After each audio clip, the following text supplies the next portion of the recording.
is a presentation of Fox Sports. We are Fox Sports. We are St. Louis.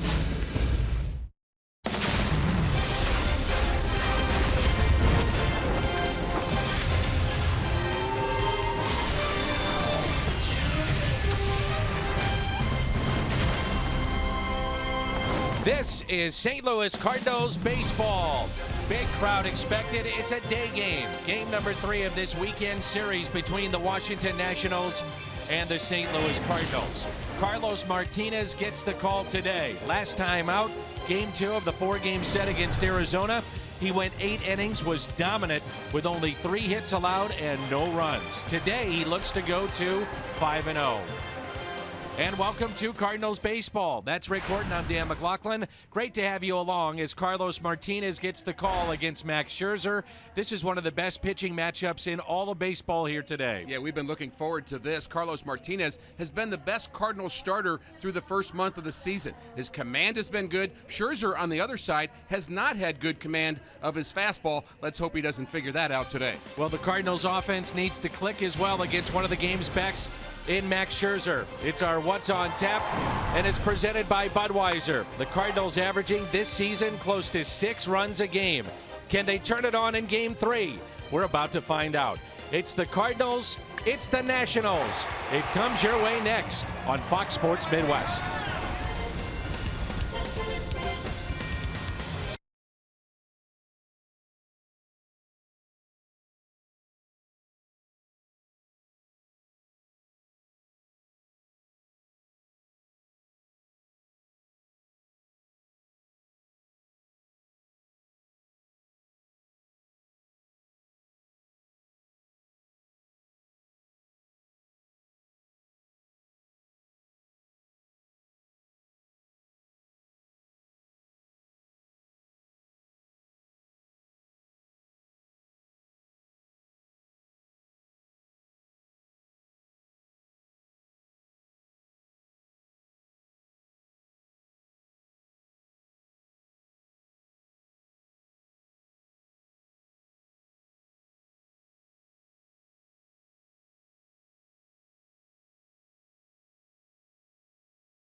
of a 3-game series, the Redbirds hoping to avoid a sweep. How do they do it? Our Toyota key to the game is for the Cardinals to find their offense. 5.92 runs per game in April, but only 5 runs in their last 3 games.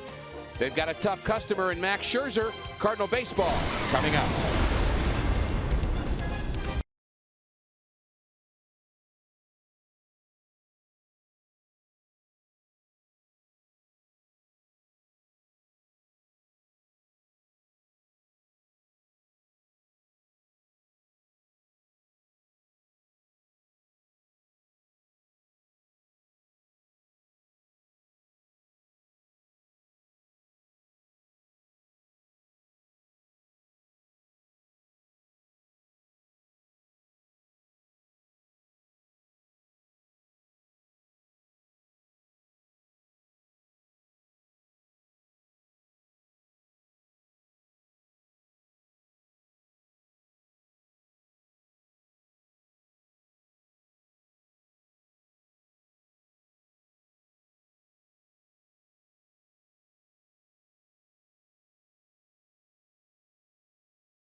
Is brought to you by Bud Light.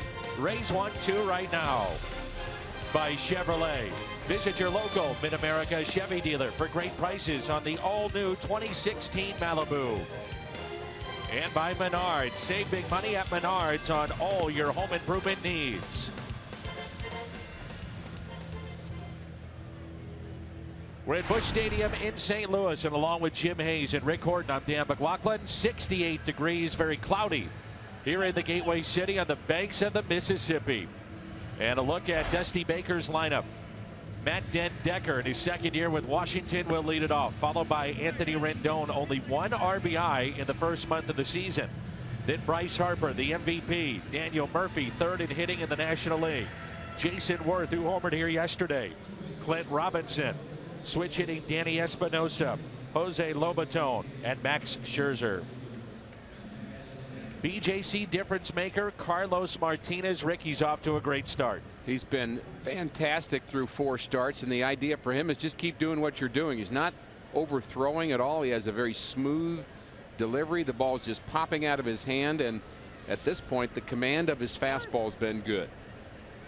He is 4-0, 1.93 ERA. First pitch on a hop to second. There's Colton Wong, and he makes the play. 1 pitch, 1 out. Dobbs Tire and Auto Center's defense behind Carlos Martinez. Holiday is in left. Rando Grichuk in center. Steven Piscotty is in right. Matt Carpenter, Aledmus Diaz, Colton Wong, Brandon Moss on the infield, and Yadier Molina is behind the plate. A young manager to a guy that's been around for a long time, and that's Dusty Baker, the 66-year-old at the helm of the Nationals. Been with the Giants, the Cubs, the Reds, and now Washington. Spent 19 years in the big leagues as a player. Seems like every place he goes he has a good team, which begs the question, does he make his team good, or does he just find good teams to go to? Maybe a little bit of both. Could be. But he may be the right guy for this situation with the Nationals. They are a talented team. We've noticed the last couple of days how good their bullpen is. Their starting rotation's good. They're not hitting very well collectively yet, but they've got good pieces in their lineup. Here's a 1-1 pitch to Anthony Rendon. Drops in for a strike. Martinez has sacrificed velocity for location and movement. We're seeing that here in 2016. The 1-2 pitch. Struck him out. 97 on the gun. First strikeout for Carlos. Pretty good to sacrifice velocity and throw 197 on the outside corner. He still has that in the tank. The Hyundai pitch arsenal includes 55% fastballs, a curveball, and a changeup. And this obviously is a fastball. He just blows this by Rendon, who was late on that delivery. It was also well located. And it brings in Bryce Harper. Good matchup here. Two of the top young players in the league. Harper, 9 home runs, 24 RBIs, but hitless in this series. He's had a couple of walks, but no hits. The 9 home runs, 1 back of the league lead. That's Nolan Arenado and Story, the teammates in Colorado. Leads the league in RBIs with 24.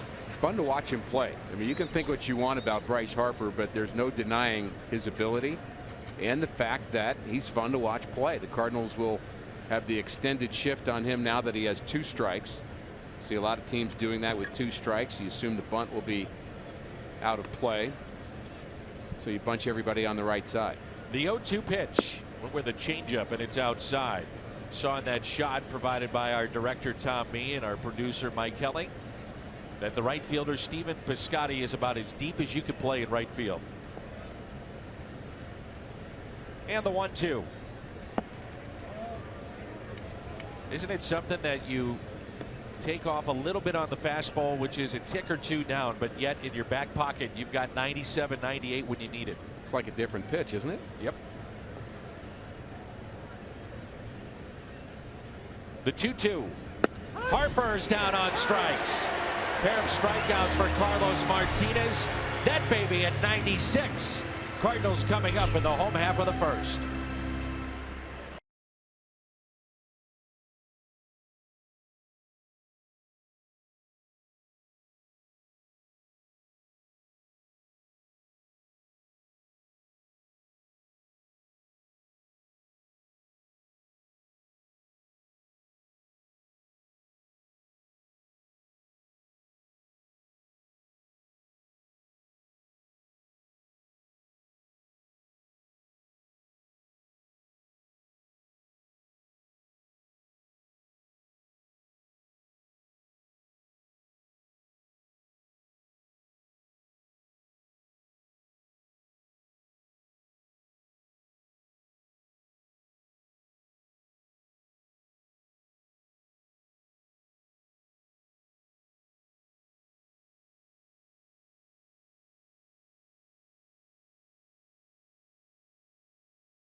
As Max Scherzer will go for the Washington Nationals.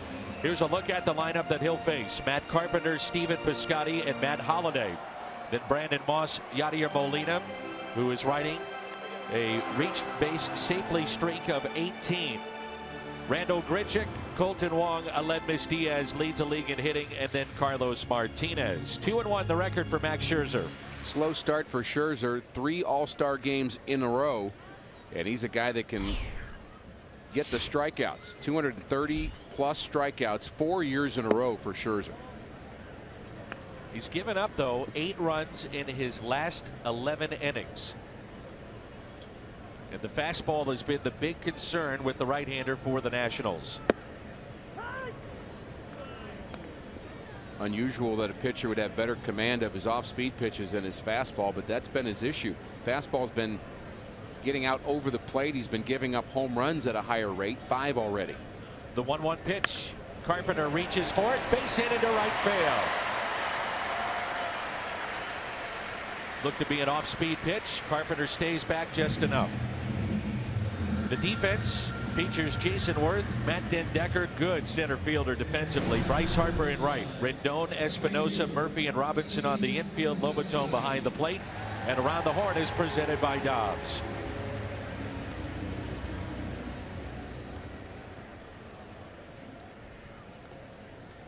The Cardinals, a 3-game losing streak coming into play today. And in those 3 games, only 5 runs. They have struck out a combined 31 times. So trying to change that here this afternoon. Ground ball left side. Rendon gets the lead man. It takes a hit away from Piscotty.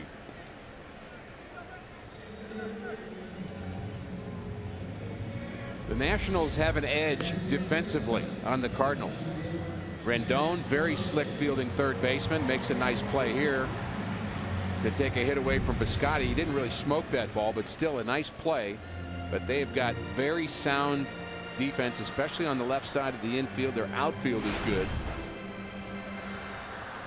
as they've only made 8 errors on the season to the Cardinals 24. And those 24 lead the league. Here's Holiday. He's hitting .253. Outfield is deep. Fastball, then a strike at 93 miles an hour. I want you to take a look at it, Rick. You being a former major league pitcher and then a pitching coach. They say that Scherzer, he's 3/4 or so. He's not the traditional over the top, but his shoulder dips and then has a real issue getting on top of the baseball with the fastball. It's a mechanical issue. We'll see if you pick on that here this afternoon. Well, what you're talking about has to do with the downhill delivery that you're always looking for eventually, and you can dip your back shoulder back. In fact, Chris Carpenter used to do that. You can dip your back shoulder, but you've got to catch up. If your back shoulder does not get level and then above your front shoulder in the delivery, you're throwing uphill, and the idea is you want to throw downhill. So you can get power by that dip. There's nothing wrong with that, but you have to slow your body enough to catch up. Otherwise, things are flat. He looks a little bit more upright to me than we've seen in the last couple of years. Working from the stretch position here with the runner at first base. A count of 1 ball and 2 strikes. No question he's a power pitcher, and his off-speed pitches produce a lot of swings and misses too. It's like a changeup grip here. Long look. The 1-2. 2 balls and 2 strikes. Just to further the point about the fastball with Scherzer, only 58% of the fastballs he's thrown this year are in the strike zone. And you talked about the home runs, 22 allowed since last year's All-Star break. 18 of the 22 have come against his fastball.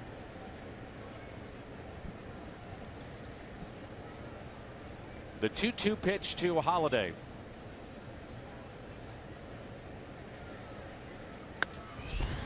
Little flare down the right field line. Harper is over near the line, and great effort, comes up just a bit short. That is a foul ball.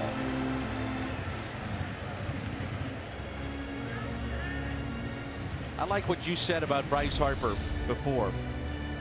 Think what you will about some of his comments and how the game is played today, but this man plays the game hard. He's actually well liked by people in the Nationals organization too, and yes, there have been times where he said some things maybe as a young player that he wished he would have said a little smoother. Let's just put it that way. But point is, the guy plays hard and he's extremely talented. Big gap in left center. And a 2-2 pitch. Scherzer to Holiday. Spoiled again. First couple of years in the big leagues, major league players in a private vote, and I don't know how they got players to vote on this, for the most overrated player in both leagues, and Bryce Harper won that 2 years in a row. And so there's a little animosity, I think, that developed early in his career because he was such a can't miss prospect that was hitting .270. He really wasn't the MVP guy yet. Now, he was Rookie of the Year, so he was good, but blossomed into that MVP guy a year ago. So it isn't his fault the expectations were so high. The 2-2. And Holiday pops it up into shallow right. Long way to go for Daniel Murphy, and he makes the catch in foul territory. Nice play. Outfielders playing so deep against Matt Holiday, so long way to range there for Daniel Murphy. A look at the Hyundai pitch arsenal for Scherzer. 13.6% changeups, what I want to focus on, because I think that is a extremely good pitch for him. The breaking pitches also, but the fastball you talked about has been the most erratic of the four for Scherzer. And let's say when we're talking erratic for a Cy Young Award winner. He is 2-1. He hasn't been terrible. He just hasn't been as dominating in the early going as some of the other national pitchers, including Ross. How good was he? Tremendous. How good has his bullpen been? As we've seen some power arms from both sides, righties and lefties, come out of their pen. Do you get the feeling that this could be a tough matchup with Moss, who could turn on a fastball, and here's a guy struggling with the fastball, so a lot of off-speed pitches maybe? Yeah, I think that's going to be a tough assignment here for Moss, but he has hit Scherzer well. A couple of home runs, not for high average, but he has a couple of home runs against Scherzer. That's probably why he's in the lineup. There's the fastball, 1 ball, 1 strike. As Rick said, he is a power pitcher. He's posted 200 strikeouts plus in each of the last 4 years, and he has 30 coming into this start today. 276 last year.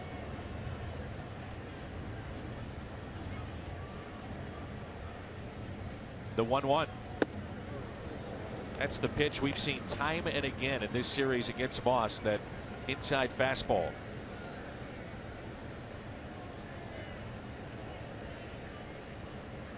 Brandon with 5 home runs, 3 doubles, and hitting .226 at the start of play today.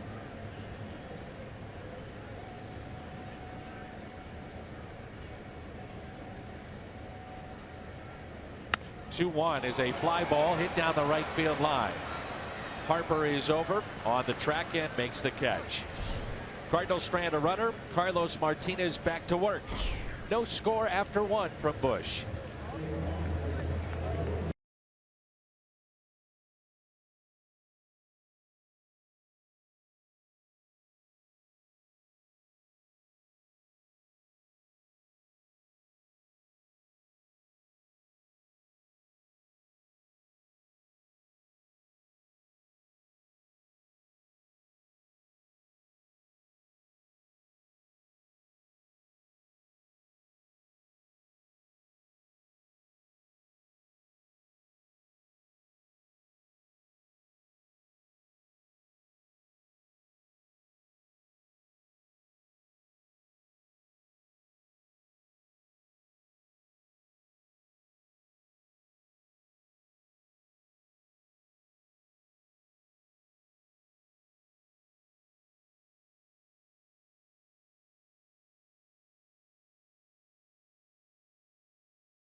Score here at the top of the second. And 3 things to know about Major League Baseball. The Mets are hot. 8-game winning streak with their great pitching. Gene Segura, as we saw in Arizona, one of the hottest hitters in the game. 37 hits in the month of April. And David Price gets the start tonight. That great rivalry between the Yankees and the Red Sox. He's 3-0. Not too far away. It's Mother's Day, and a lot of moms here at the ballpark taking in baseball with their kids. and enjoying the sunshine peeking through the clouds right now here at Busch Stadium. First hitter for Carlos Martinez to deal with here in the top of the second will be Daniel Murphy, the former Met, who's hitting .370 this year, which is third overall in the National League. He's hit safely in 19 of 22 games. He's really turned out to be a nice player. Not a great defensive player. That's really not what he's known for, but he can flat out hit. And he pulls that foul, 0-2.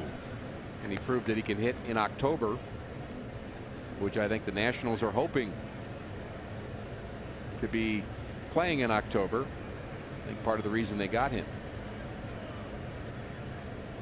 See the speed of the game and the speed of this pitch from Carlos Martinez. The 0-2 off speed pitch, yanked foul. One of the things I've liked about Carlos Martinez is delivery, and we've talked about this some, but it's very deliberate at the beginning. He's not going so quickly with his lower half and in his motion, but he still explodes at the end. So he's easy, then explodes, instead of being overly quick at the beginning of his delivery. I think that's helped his command a lot. More direct to the plate. Are you seeing that? He's direct to the plate. You think about a young Carlos coming out of the bullpen, arms and legs flying everywhere, very quick with his lower half, his whole body. And when that all came together, you saw 100 miles an hour. But when it didn't, his arm would drag and he'd miss to the arm side. His fastball is a full almost 3 miles per hour, but 2 miles per hour slower than when he was a reliever. But the results have been very good. Slugging percentage against that fastball is one of the lowest in the league. It's only .240, and he's averaging on his fastball 95 miles an hour. Still a very hard thrower, clearly. The 1-2. And he deserves some credit for modifying his delivery that way. Think about a young pitcher that's been told his whole life, wow, he throws 100. Wow, he throws 100. Wow, he throws 100. You get to the big leagues and they say, we don't want you to throw 100 anymore. It's just hard to grasp that when that's really the way you've been geared. I think you're exactly right, too. If you're a hitter and you've seen 93 to 95, and then all of a sudden, here comes 99. It's like a different pitch. It is. And not many guys have that ability to go back in their pocket and say, well, here it comes at 99. Full count on Daniel Murphy, the 3-2. Off speed pitch, and struck him out. He has struck out 3 of the first 4. Missouri Lottery Fox Tracks. Murphy's looking fastball, and it's a backdoor breaking ball that catches the outer half. Doesn't argue. Didn't have to have a lot of break to it. There's the spin and the frame job by Yadier Molina. He shook off the fastball and the changeup, went with the slider. Here's Jason Worth and a strike. Your comments about Martinez make me think of Justin Verlander. That's what he's known as a guy that will live at 93, 94, but always has more in the tank. Off the end of the bat, late break, but there he is. Randal Grichuk in center field on his bat day. If they have a giveaway that your name is on, you got to be in the starting lineup. And you have to get some hits if it's bat day, too. And I'm sure Randal would like to. Trevor Rosenthal got to pitch on his bobblehead day, but it was not a safe situation for him. And Randal Grichuk, certainly the first guy you think of when you think of a Cardinal you got to get going. Now Clint Robinson is 1 for 19 to start the year. Ryan Zimmerman gets the day off. And Martinez has been sharp early on. No balls, 2 strikes. He just gets it and goes. He's got the look of a guy that is ready to roll here today. 0-2 pitch. Struck him out. That's 4 in the first 2 innings for Carlos Martinez. We head to the bottom of the second. No score from Busch Stadium.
Second, let's check in with Jim Hayes. Dan, Johnny Peralta was out taking ground balls at shortstop, making throws to first base today for the first time since undergoing thumb surgery. Peralta said he was very encouraged by it. It was a big step forward, and he was encouraged because there was no pain. In terms of getting reacclimated, he said it kind of feels like the first week of spring training for him. He told me he hasn't been cleared to start swinging the bat yet, but, quote, that's coming soon. He said he's been working with the training staff to strengthen his grip to get ready for that next step. And Dan, John Mozeliak told me if all goes well, they're hoping to send Johnny out on a rehab assignment within a few weeks. So good news for Johnny Peralta. Absolutely, and there's a look at the Cardinals shortstop, as you mentioned, out taking ground balls. Rick and I were here at the ballpark early and saw that. Looks smooth as Molina looks at a strike, and it's 1-2. The idea with Peralta would be a week from now, he'd be cleared to hit. So get the bat in his hands, and all of a sudden that could be a weapon in the second half of the season. Well, the phrase that you always hear is baseball-related activity. So he's halfway through baseball-related activity, the defensive side, but it was good to see him out there. First strikeout for Max Scherzer. And it brings in Randal Grichuk.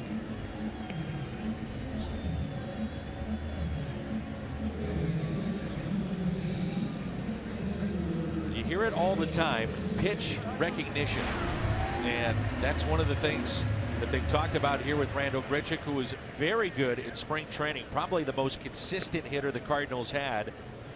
You want him to be patient, but yet you want pitch recognition. In particular, you're talking about a slider. And he gets a fastball.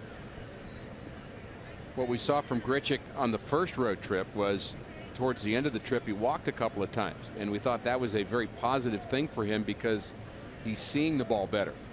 And that's the pitch recognition you're talking about, and maybe looking off speed the first two deliveries here. Takes a couple of fastballs. Now he's at the mercy of Scherzer.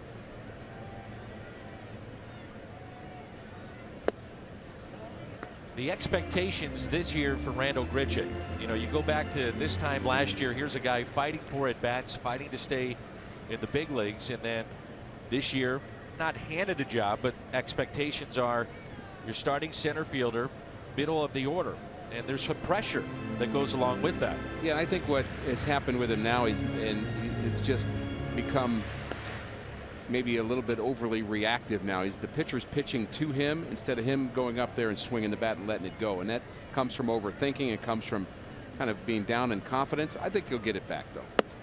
2-2 on the inside corner, and a strikeout of Randal Grichuk. And back-to-back Ks to start the bottom of the second. You know, the defensive posture at the plate, we've seen a little bit from Kolten Wong too. It just kind of, you feel as if they're reacting to what the pitcher's doing.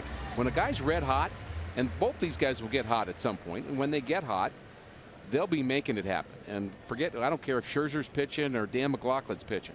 I'm going to hit line drives. And I think that attitude happens once the confidence is there, and the confidence is there once the results start to take place. And a lot of that is the same thing you could say about Kolten Wong right now.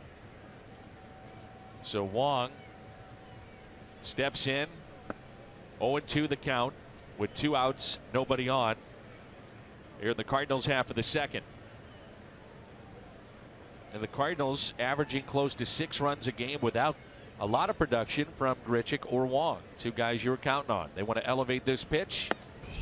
They do for a ball.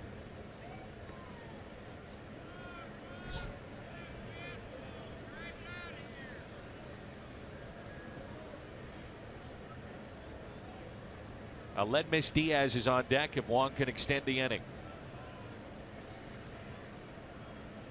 And the 1-2 pitch on its way.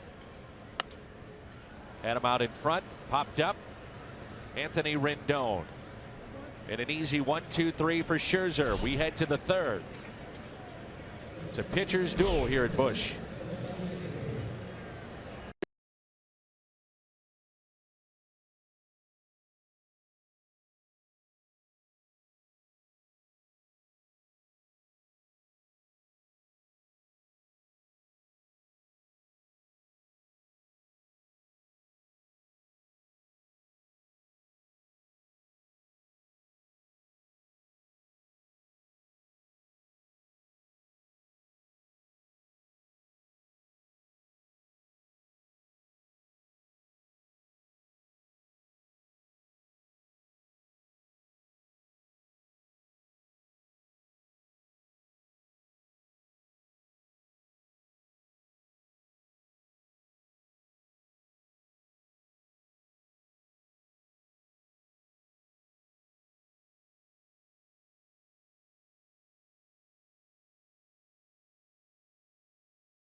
Cardinals baseball is brought to you by Ford, the official cars and trucks of the Cardinals. And get Major League coverage. T-Mobile has doubled its 4G LTE in the last year. A shot from the green seats. Medwick, Martinez, Miller, Coleman jerseys. How about that, a Medwick jersey? I like that. Don't see that very often. Here's Danny Espinosa. And strike one.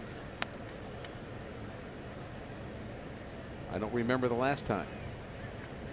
I don't remember the first time. Espinosa is a switch hitter, batting 185. You know, we talk about the Cardinal history, and we'll talk a lot about Brock and Gibson and Ozzie Smith, as we should, but there's history before that. Lots of it.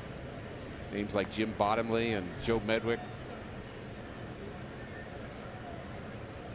Harry Burkeen. I mean, there's some names that led to a lot of world championships in the 20s and 40s. Trying to bunt his way on. Moss will take it, steps on the bag for the out. 7 in a row to start this game for Martinez. Follow Cardinals baseball live with the MLB.com at bat app. It's the #1 app for live baseball on your phone and tablet. Jose Lobaton will be the hitter. It's an Enos Slaughter jersey here at the ballpark. Lobaton hitting 154. Are you aware that he coached at Duke?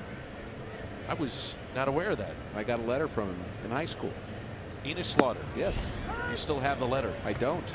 That's one you want to keep. No, because the letter said we don't want you. Oh. Why would I keep that? You could have just cut out the part where he autographed it at the end. Sincerely, Enos Slaughter. So you went to Virginia and things worked out well. It's okay. Worked out. The shift on here. Pitcher on deck, Max Scherzer. Here's a 1-1 pitch. I would encourage any fan. We have, I'd say, roughly 65 to 70% of our fan base, especially in the summer, coming from outside the metro area, to make sure that you head over to Ballpark Village and take in that Hall of Fame. It's terrific. And you know about the Saturday signings. Yes. Glenn Brummer signed here yesterday. There's a ground ball. Moss is there again. Steps on the bag. Crowd number 2.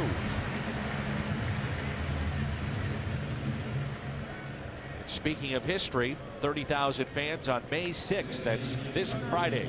Ages 16 and older collect their very own wearable 1946 World Series Championship replica ring. It's a wearable ring, and those tickets are available at cardinals.com/promotions. The Pirates will be here. Get the Phillies coming to town tomorrow. Scherzer is 2 for 11 to start his year. A couple of RBIs.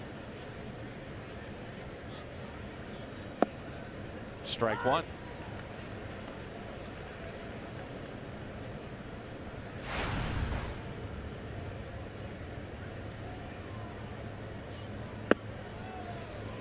Nothing in 2. Martinez looking for strikeout number 5 in the first 9 that he's seen. 0-2 pitch. Hit up the middle and a base hit. An 0-2 pitch to the pitcher. And the first hit for the Nationals today. I don't say this very often, Dan, but I can't believe it that you were wrong about something. I was wrong. Go ahead. You admit it. I admit it. I guess I should share that with everybody else. Yes. From pitch number 1 here this afternoon, you felt that Carlos Martinez might throw a no-hitter today. I did. Watched him warm up in his bullpen. Then I watched that first plate appearance, and I thought, this could be pretty electric. Well, it still is electric. He still is pitching very well, has good stuff today, and I think a very reasonable hope on your part. Then Decker looks at a strike. He grounded out to second to start our game. With the pitcher at first, lefty up, Moss will back up.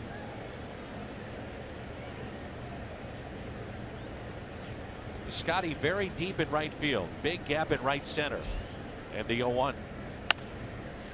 3 ground ball outs for Carlos Martinez. Gives up the base hit to Scherzer. We're midway through 3, and there's no score.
Bottom of the 3rd, no score, 1 hit apiece. A very good pitching matchup here this afternoon. There's some national fans here in attendance, and they like what they've seen from the Parkway Central grad and University Missouri pitcher Max Scherzer, who has been living on the corner. There's one down and away to Yachty. Same spot. Hard to hit when you're hitting corners. That's Randall Grichuk. He gets a couple of pitches on the corner as well. Colton Wong gets that fastball down and away. So Scherzer, like Martinez, has been hitting his spots in the early going.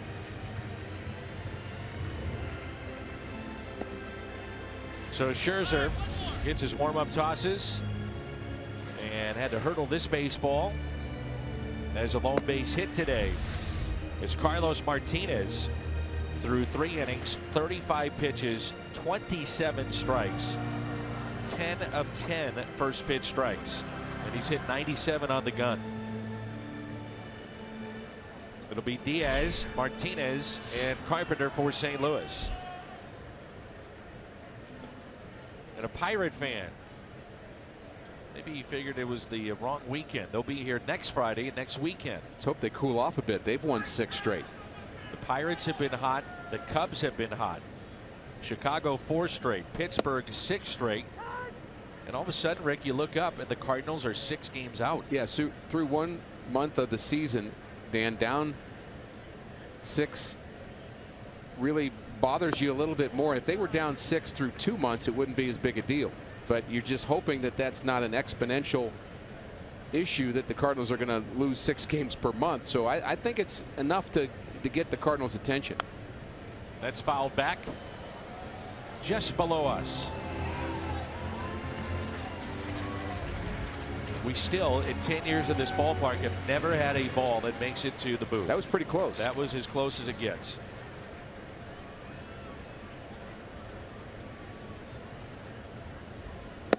And Diaz is swinging a miss, and now Scherzer has struck out 3 of the last 4.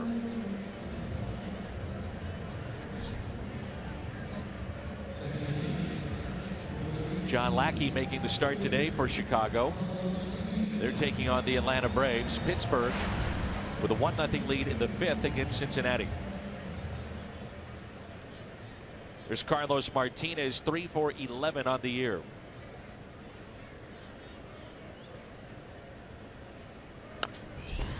He chops it slowly to the right side. Glove by Murphy, and they get the out.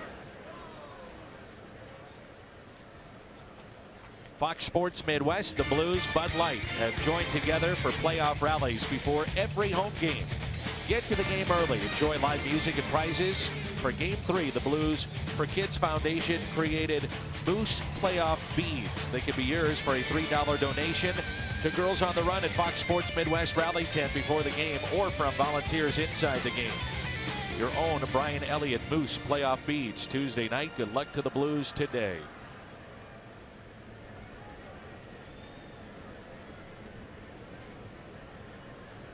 Here's Carpenter, single to right. Dan, you and I were talking about that 6 games back after a month, and it is a very long season. Played 24 games, and nobody's really getting panicky about that, but you just don't really want that to get pushed further than that, to get 10 games back, 12 games back, because the teams in front of you are going to be tough to catch. Cardinals, by the way, just 5-6 at home in the month of April. You have to go back to June of 2012 to find the last time the Cardinals were under 500 at home. 1 ball, 1 strike. Cardinals have never had a losing season here at Busch Stadium 3.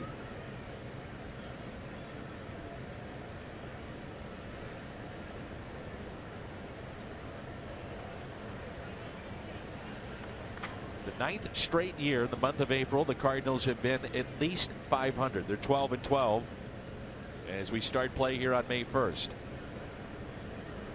Carpenter with a base hit into left center. 2 for 2.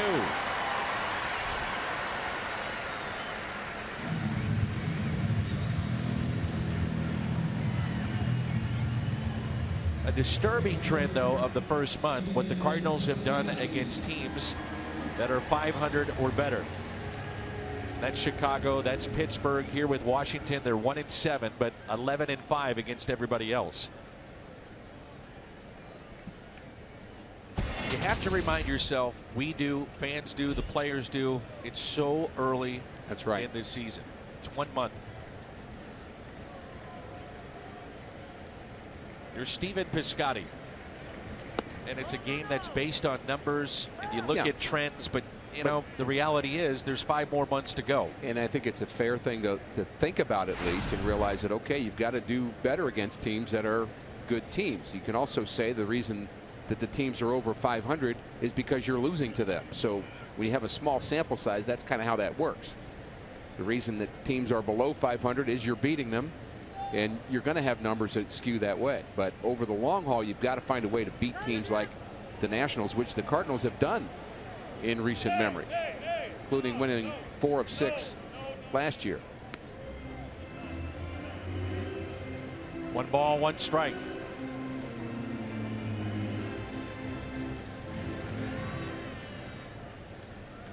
First base umpire is Laz Diaz. He's hearing it from the Cardinals dugout.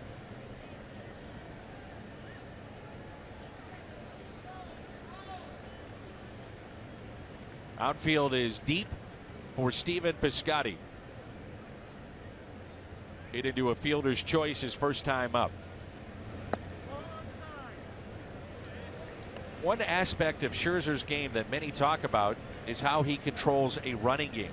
Really varies up his speeds between pitches. He'll hold the ball for a long time. It's tough for a runner to get a good read on him. And a byproduct of that is that hitters aren't very comfortable in the batter's box. There's no rhythm to it. Let's see if he throws over here. Well, if you control the running game, you're also controlling the pace of what comes to the plate, and you're trying to throw off the rhythm and timing of both people, both the runner and the guy at the plate. He's going to get, you want them both anxious is what you want. But nothing happens till you throw the ball. So vary your times. Go quickly every once in a while. The 2-1. Perfect example there. Carpenter made a little move like he was going to go towards second, and Scherzer held the ball, and then Carpenter was actually moving back towards the base when he delivered home. So if Piscotty would have hit that ball in the gap, that little difference might be the difference of Carpenter scoring or not. The count is even. 2 balls, 2 strikes on Piscotty. It's a diving stop by Rendon at third to take a hit away his first time up. Long look by Scherzer. The 2-2. Strikeout number 4 today. We head to the 4th. Martinez, Scherzer, Nats, and Cardinals on Fox Sports Midwest.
Tickets fill up at Phillips 66 with 8 gallons or more now until September 29th. Receive up to 50% off on a pair of tickets to a home game.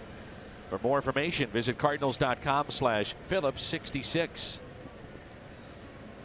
Carlos Martinez dominant here early on. Through the first 3 innings, 4 strikeouts. And just 1 hit allowed. That was on an 0-2 mistake to Max Scherzer. It's 2, 3, and 4 in the lineup. Rendon, Harper, and Murphy. Sometimes when you have a good pitching matchup, you don't get what you expect. But I think this afternoon, at least through 3 innings, we're getting exactly what we expected. 1 ball, 1 strike. Nationals trying to sweep the Cardinals here today. That has not happened with this franchise, the Expos Nationals franchise, since 1986 here in St. Louis. So 30 years ago, a team that was led by Brent Smith and Dennis Martinez. The 2-1 ground ball off the end of the bat, hit to short. Aledmys Diaz, 1 away. Diaz getting more comfortable out there at short defensively. First few games that we saw him at the shortstop position, it seemed like he would get a bad hop every time. And I think that the feel for the position has grown for him, and he's much smoother. He's getting the right hop. His footwork and his upper body work is together. It almost seemed when we first saw him, Dan, that every throw was off balance. Now he's smoother. First pitch is taken for a ball by Bryce Harper. I understand that Jose Oquendo is going to have further work on his knee, and we just wish him the best. Will miss the entire year now officially. Knee replacement surgery. 1 ball, 1 strike on Harper.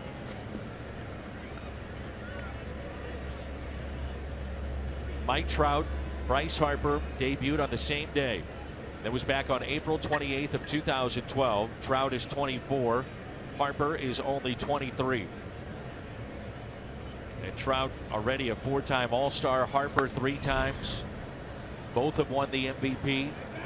Both were rookies of the year. And because of that debut, you would think they'd be linked forever as their careers progress. The same date.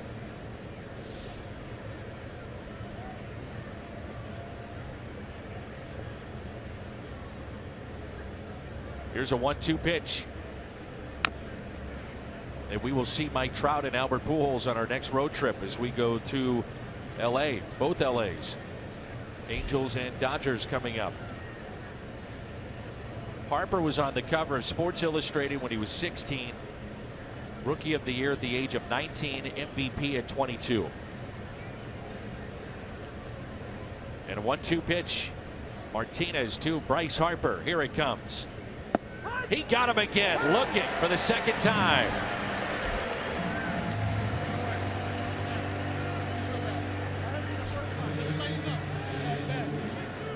Harper doesn't like that call. Again, it's the backdoor slider. That's what he got last time. And this one may have been a bit off the plate. According to Fox Tracks, it is. And according to Bryce Harper, it is. Harper was the youngest ever to win the MVP unanimously. Fourth youngest player ever to win the award. And I think we forget that because he's been around, it seems like now, forever. But he was 19 when he made his debut. It's incredible. So 2 outs, and here's Daniel Murphy. Yanks it foul. 1 ball, 1 strike with 2 outs and nobody on.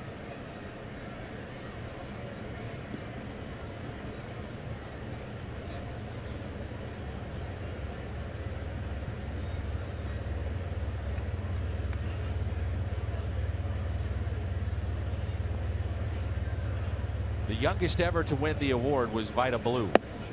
That was with the A's back in 1971. Then Johnny Bench won the MVP at the age of 22. Stan the Man was 37 years younger than Harper when he won his MVP. That was his first back in 1943. And then Cal Ripken Jr. slightly older than Harper in 1983. Here it is, not wasting time. The youngest MVPs in Major League Baseball history.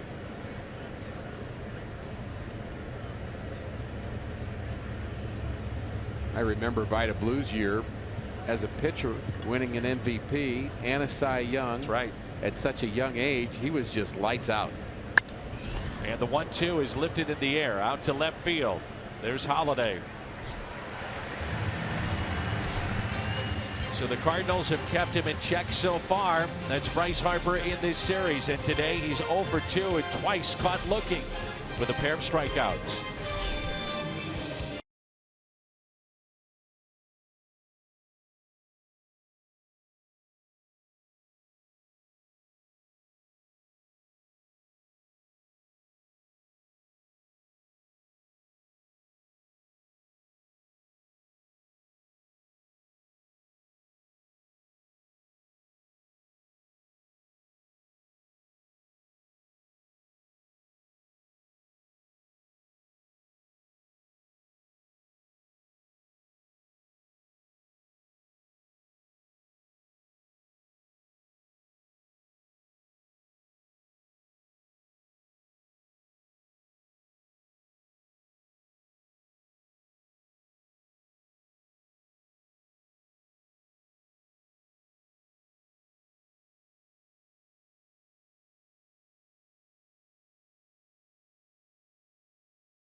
And let's check in with Jim Hayes. Jimmy. There are ups and downs with every season for Jeremy Hazelbaker. There have been a lot of ups, and this is rookie season. He's been outstanding. Mike Matheny says he's been impressed with the way Hazelbaker has handled it. He told me, quote, he's done a great job of keeping level-headed, whether it's good or bad. He just comes in and gets his work done. For his part, Hazelbaker told me if things go well, for him, he's not that kind of guy to start celebrating. Besides, he said if he does, there are enough guys in the clubhouse that would set him straight very quickly. If things don't go well, he had a couple of defensive miscues yesterday. He told me he feels bad, but he tries to move past it quickly. And then Mike Matheny says the way Hazelbaker is approaching it and has handled things kind of reminds him of Stephen Piscotty. Pretty high praise. Absolutely. And Jim, we're looking forward to being at the Champions Club tomorrow. And you'll have a chance to mingle with the fans, maybe do an interview or two. And that should be classic. It always is. Classic, go to bat. You know, that's my forte, Dan, is just being with the people. You know that. Absolutely. I can't wait. You know, Jim has had some interesting interviews over the years, and great interviews, clearly. Some even better than others. And last year was classic. So we found out some interesting things that are offered here at the ballpark. And probably we should move on from that, but worth Googling it. Here's a 1-2 pitch as Holliday takes it in the dirt.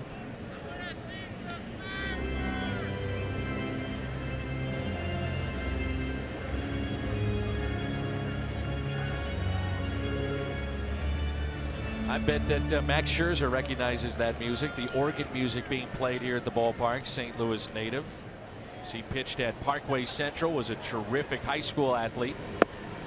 Ooh, just missed. He was a starting quarterback on their football team. Started in basketball and then made his mark in the game of baseball. And then it was off to the University of Missouri. Here's a 3-2 pitch to Holliday. The scoreless game. The fly ball into shallow center. Late break by Den Decker, but under it to make the play. Holliday is 0 for 2. Arcia in the driver's seat concerns the right-hander for the Nationals, Max Scherzer. Since 2012, look at those numbers. He has dominated 71 and 28. The sixth pitcher all time to throw multiple no-hitters within the same season. He did that a year ago. Prior to that, it was Roy Halladay. Nolan Ryan did it back in 1973. And by the way, this is the anniversary. Today is of the 7th and final no-hitter for Nolan Ryan when he struck out 16. 7 no-hitters. Moss pops it foul. Having watched Ryan pitch many times, including as a kid growing up in New York, and when I was 9 and he was in the big leagues already with the Mets at the age of 19, I believe, you always felt that Ryan was going to throw a no-hitter every day. That's how good his stuff was by comparison. But today's pitcher, they all throw that hard. Not all of them, but most of them do. Mid-90s. He could go upper 90s. But just an explosive fastball and curveball. My favorite guy to watch play. 1 ball and 2 strikes here on Brandon Moss.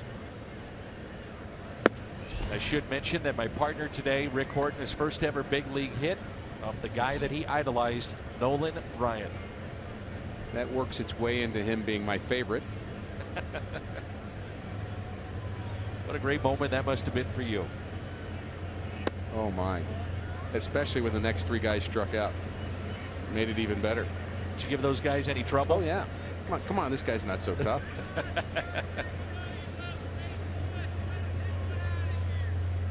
One out, nobody on, and a 3-2 pitch to Brandon Moss. Held on to by Lobaton. 5 strikeouts. Well, speaking of Jeremy Hazelbaker, let's tell you about Cardinals Insider. This week, in an in-depth interview with Hazelbaker, players reveal what careers they choose if they weren't playing baseball. Cardinals Insider brought to you by your Mid-America Chevy dealers. And you'll see that after the post-game coverage on Fox Sports Midwest of the Cardinals and the Blues. I'm sure that question came to his mind a few times, Jeremy Hazelbaker. What profession would you choose? 751 minor league games. I think sometimes think rookies are all young. Well, he's not. He's 28. I mean, he's been around. And he's just continued to stick with it and believe that he would someday get his chance, and he's earned it. Here's an 0-1 pitch to Molina. Do you ever have a guy, and you're facing one of the guys that you grew up idolizing in Nolan Ryan, when you were on the mound or in the batter's box, you thought to yourself, wow, I'm facing this guy? Oh, yeah. There were a lot of wow moments. Biggest wow moment was Mike Schmidt for me. And I think a player like Hazelbaker or Colton Wong still, or Aledmys Diaz has a moment every once in a while where you look out there, Matt Bowman out of the bullpen. I'm pitching to that guy. And mine was Mike Schmidt. I had to actually walk off the back of the mound and think about it for a second. Really? I did. Collect yourself a little bit. Molina hits it sharply too short, taken by Espinosa. Which pitcher cracks first in this game? Martinez or Scherzer? It's a good one. Just 3 hits combined, and there's no score as we head to the 5th on Fox Sports Midwest.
McLaughlin, we are at Busch Stadium in St. Louis. Carlos Martinez has struck out 5. He's allowed 1 base hit. That's to his counterpart, Max Scherzer. Fastball and a strike to Jason Worth. Fly to center his first time up. Martinez coming off a month in which he was 4-0 and a sub-2 ERA. Only 7 Cardinals have ever done that in the month of April. The last to do it was Lance Lynn when he was moved into the rotation after the championship season of 2011. And Martinez at the start of play today, 8th best ERA in the National League at 1.93. The best, Jason Hamill, 0.75. And there are actually 3 Cubs that are in the top 10 in ERA and pitching. The 4 wins for Martinez, second best in the league, tied with Steven Strasburg and Johnny Cueto. Jake Arrieta leads the league with 5. That'll find the seats out of play. And Martinez only second to Arrieta in opponent's average. They're hitting 162 against Carlos. And Arrieta, opponents hitting 151 against him. It's been remarkable.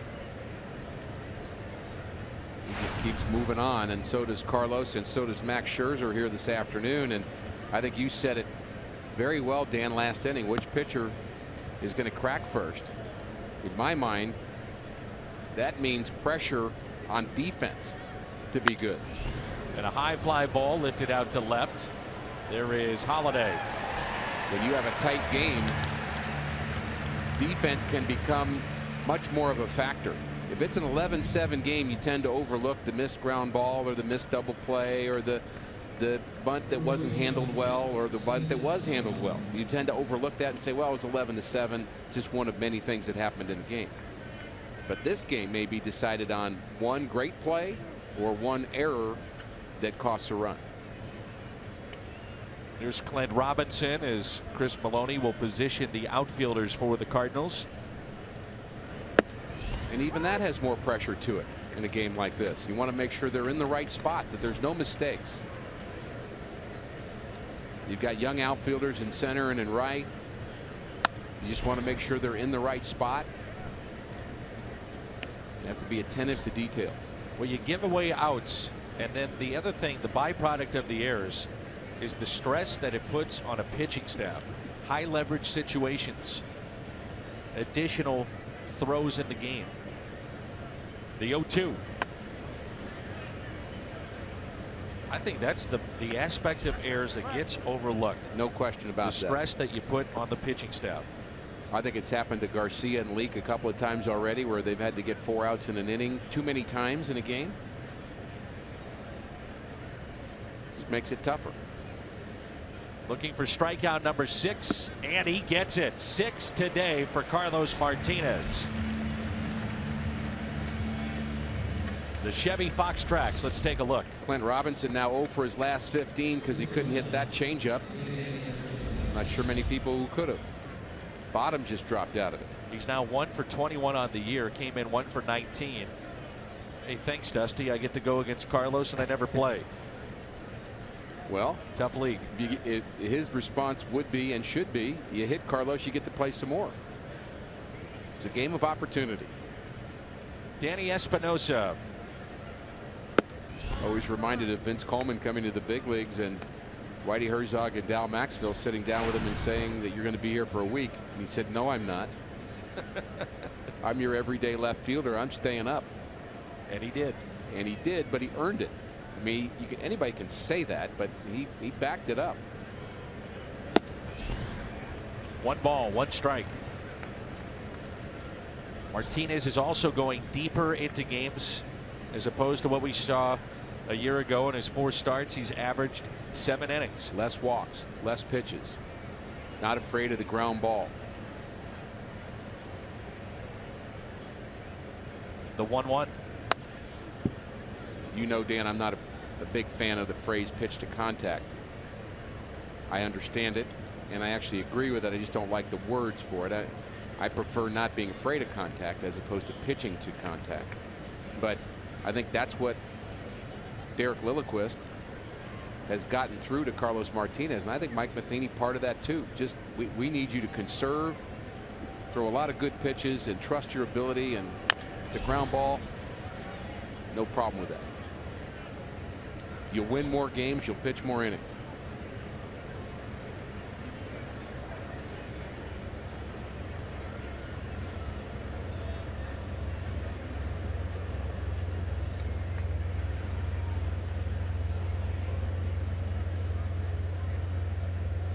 One and 2 the count with 2 outs and nobody on.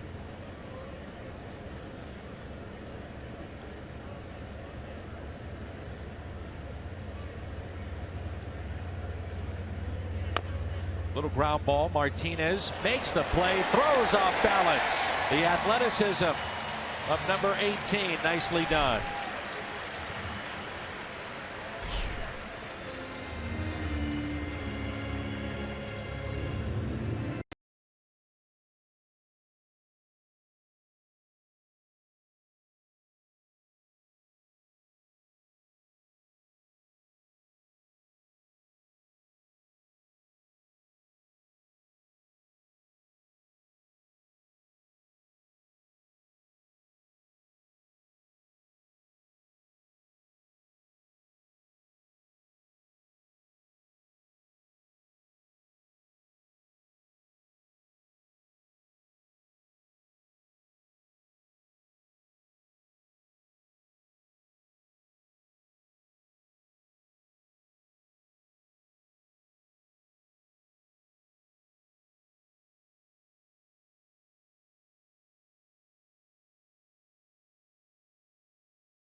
1966 jersey. Saturday, May 7th, 30,000 fans ages 16 and older receive this one-of-a-kind Mike Shannon jersey, courtesy of Goodwill. Visit Cardinals.com/promotions for tickets. Jim Jackson there on the left. Mike Shannon calling the play-by-play. Mike had the final home run at Sportsman's Park and the first home run at Busch Stadium 2 for the Cardinals. And it's just one day off the anniversary of that historic date in stadium history. He's a treasure, isn't he? Certainly is. There's Randal Grichuk. 0 for his last 17. He struck out back in the second inning. The Mizzou product, Max Scherzer. The 0-1. Hit down the left field line. It's hooking and foul.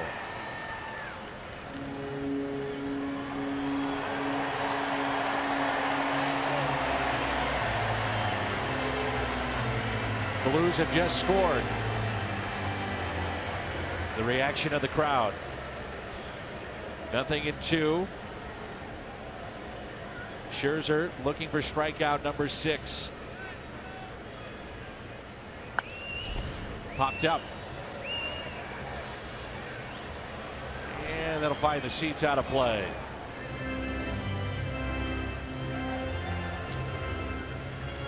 I think Lobaton going after that foul ball may have stumbled. Let's take a look. Wonder if it's the on-deck circle, and yeah, it is. There's the bat. They used to have that rubberized circle as the on-deck circle. That's more of a rug, if you will. Here's the 0-2. And the reason that it changed is that, and they used to keep those circles out there for the entire game, which sometimes they pull them back depending on the weather.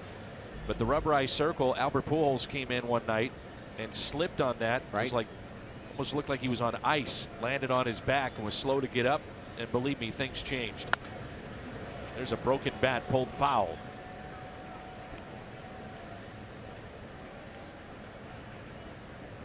Randal Grichuk bat day here at the ballpark. Is that one of those replica bats that he's bringing up? I don't think so. It's a kid's bat that was given away. Randall's a kid. It's kind of funny. We forget they are kids. He's just 25. Yep. See, that guy's ready. You think he'd let Randall use that bat if he broke another one? Absolutely not. That's his. Get your own, Grichuk.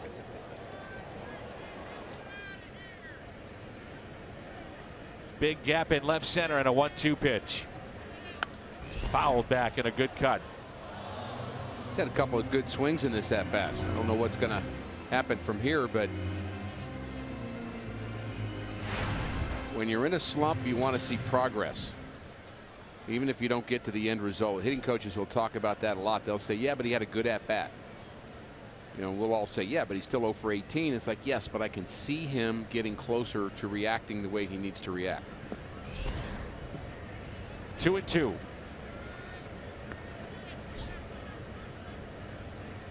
Mentioned the catcher Lobaton almost tripping on the bats over there. They do have a roster move today on the Nationals side. Wilson Ramos, their catcher, their starting catcher, is back from the bereavement list.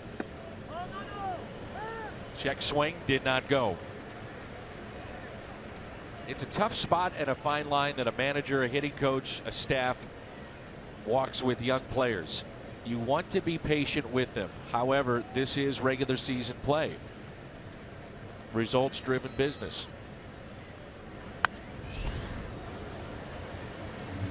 Well, I think what happens with a guy like Grichuk, the team is scoring 6 runs a game in the month of April, and a lot of 8, 9, 10 run games.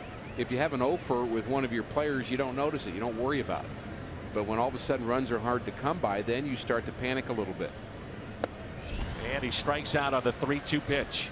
6 today for Max Scherzer. Max Scherzer, University of Missouri, only 20 innings pitched as a freshman, then a sophomore record for strikeouts, 131. Big 12 pitcher of the year, All-American. junior year, led the Tigers to their first ever NCAA Super Regional and the highest ever Major League pick from Mizzou. He was 11th overall at that time. He became dominant.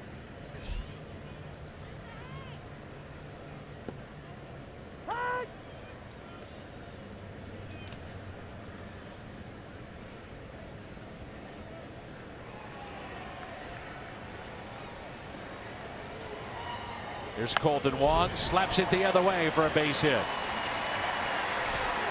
The crowd happy about that, and I think they're happy about a Blues goal as well. Snaps a string of 5 in a row set down by Scherzer. Well, it's not all bad for Colton to think that all that applause is for him getting a base hit the other way. He still does not have an extra base hit this season. He's still feeling for it, but I like that sign, him going the other way. I think that's the kind of hitter he's going to be. A guy that's going to slap the ball all over the place, occasionally drive one into the gap, but he's still feeling for it a bit. Here's Aledmys Diaz. Struck out his first time up.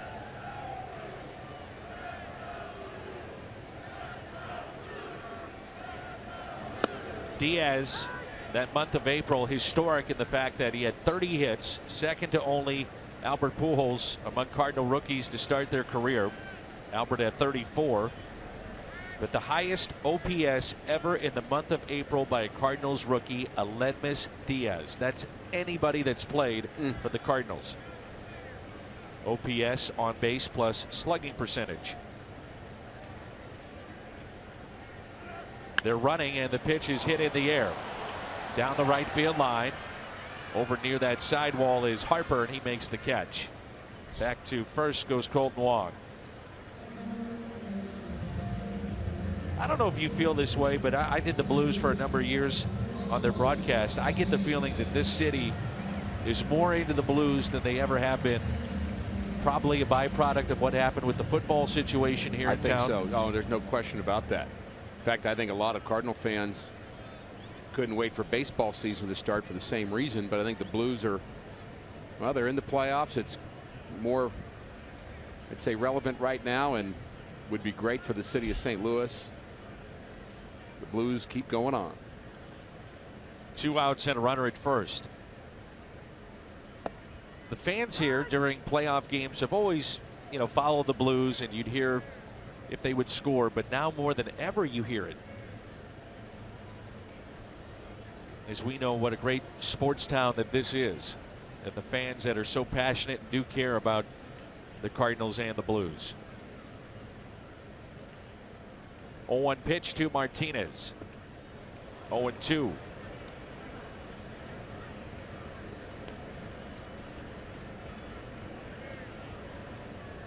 It's a shame that others that had teams here just didn't realize it or want to realize it. 0-2 the count on Carlos Martinez.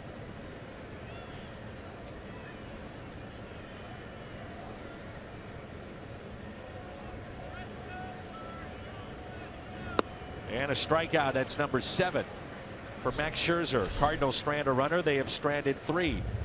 We head to the 6th. No score.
Scoreless game here at Busch Stadium. So we head to the 6th inning. Pitchers duel. Scherzer and Martinez. Most home runs in the major league so far. And the Cardinals right in the mix with 34. Arizona 37, Colorado with 37. The Cardinals are tied with Baltimore.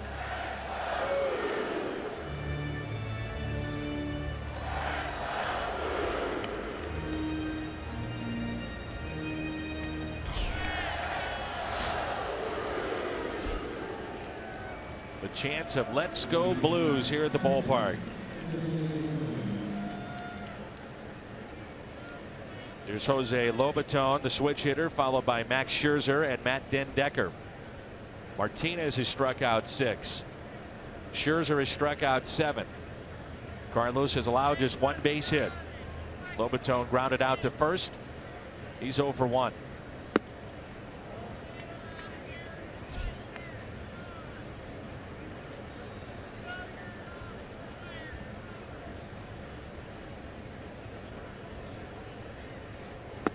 Good changeup. 1 ball, 1 strike.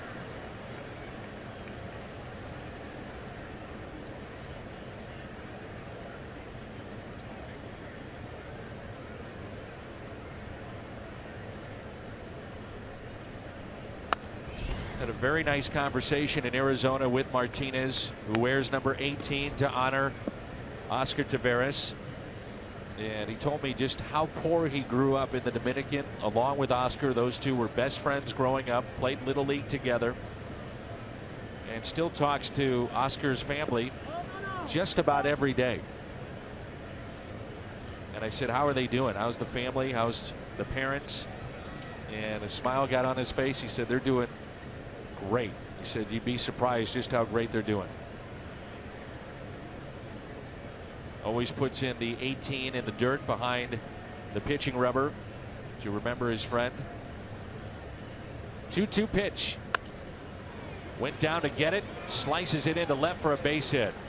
Good piece of hitting there.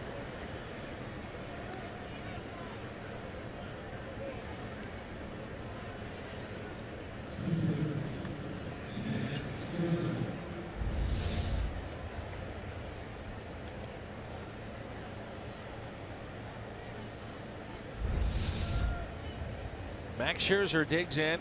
He has 1 sacrifice this year. He singled on an 0-2 pitch back in the 3rd. So Rick, if you're the defense, how do you want to play it? If you're Scherzer, how do you want to play it? The bunt should go to the first base side because Moss is going to take more time getting off the bag because he has to hold the runner. And there it is. He can tag him out. And did they get the tag? They do. Late call as to whether or not they got the tag, so then Moss had to throw to first just to make sure.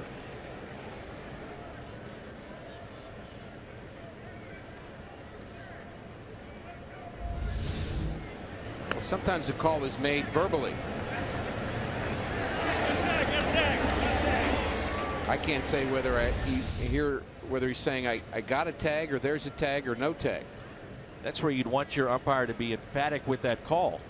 If he throws that and that hits Scherzer, that ball's in play. I think that's why you say out or safe. You don't say tag because you don't know what the qualifying word in front of it is.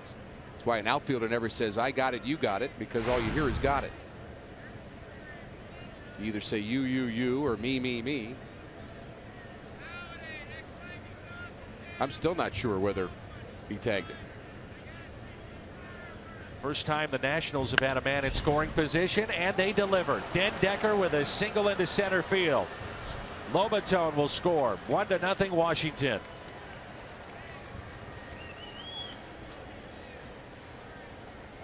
Fourth RBI on the year, and the Nationals grab the lead.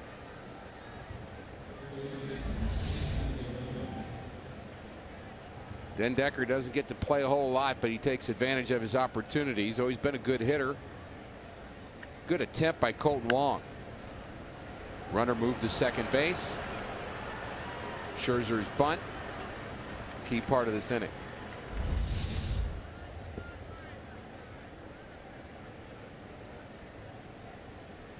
Rendon has struck out and grounded out. 0 for 2 today.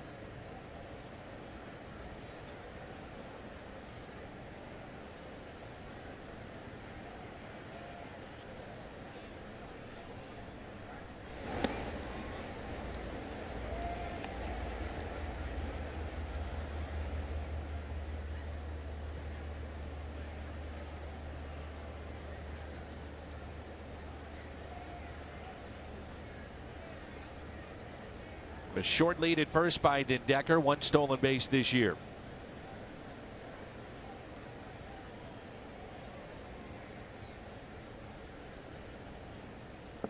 Well, we wondered who would crack first, and it's Martinez.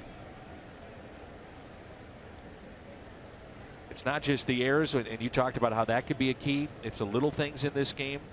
Scherzer gets the bunt down. Turns out to be big. Pops that up.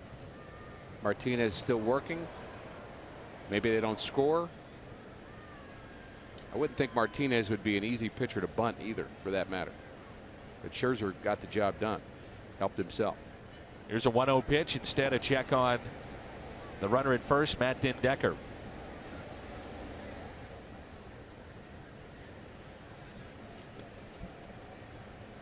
The Phillies are in town tomorrow night. Then over the weekend, we'll see Pittsburgh. Phillies are playing very good baseball. That's surprising, just how well they've played.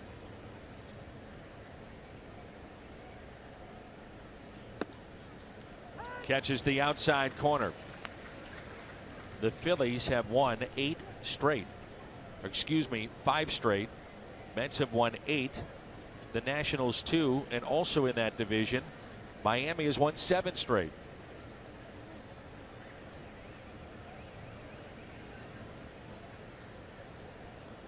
Outfield is shallow. 1 ball, 1 strike.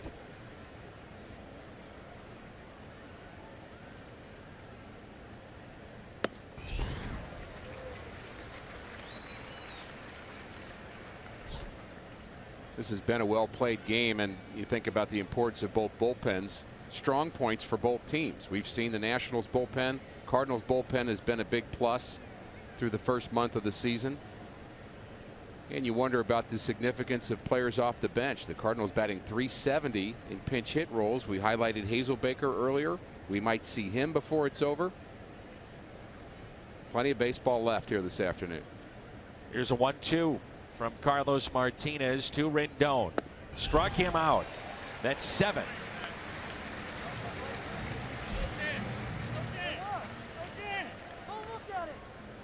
The Ted Savage Cardinals Care RBI Golf Classic is coming to Forest Park on June 7th. It's a one-of-a-kind event benefiting the RBI program. Just head to cardinals.com/RBI Golf for more information. Ted Savage helps organize that, puts it on. We've seen Harper bark at the home plate umpire. Now, moments ago, we just saw Rendon. The strike zone of Doug Eddings. Harper is 0 for 2. Twice he's been punched out.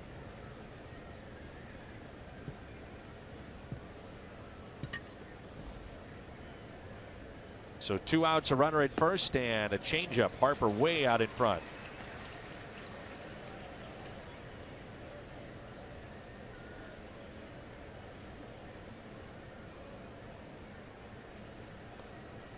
Both pitchers, no walks, 7 strikeouts. Part of what's making this a clean game so far. The pace has been very good. 0-1 pitch. Pulled foul. Back-to-back changeups to Harper, who hit .273 last year. Excuse me, .330 last year. 42 home runs and drove in 99.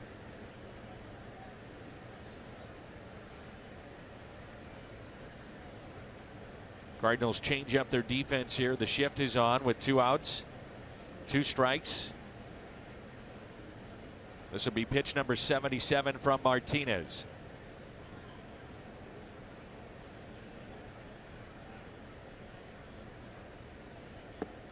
Check swing. He went 0 for 3 today as Harper with 3 strikeouts. That's number 8 today for Carlos Martinez. Lobaton has scored the first run of this game. Driven in by Matt Dendecker. Midway through 6. 1-0 Washington.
The post-game show for you after our coverage of Cardinals baseball. It continues after Game 2 and following baseball this afternoon.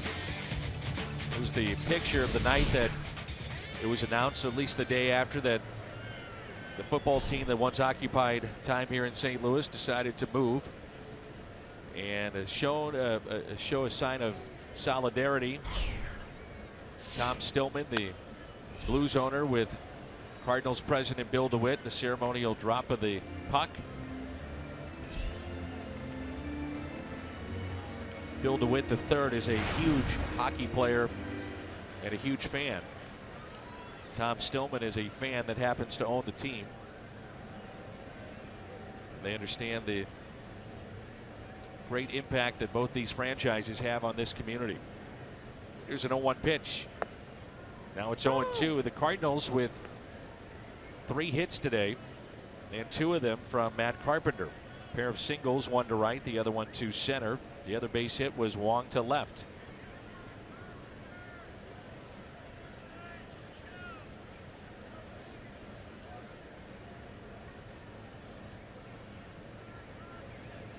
Here's the 0-2.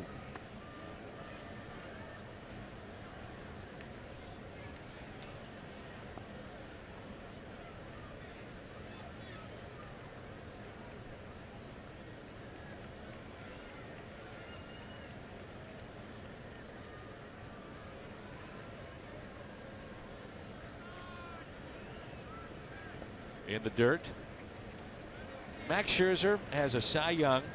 He has a 7-year, $210 million contract. He also has a genetic anomaly that affects about 1 in roughly 500 people, and that is 2 different colored eyes.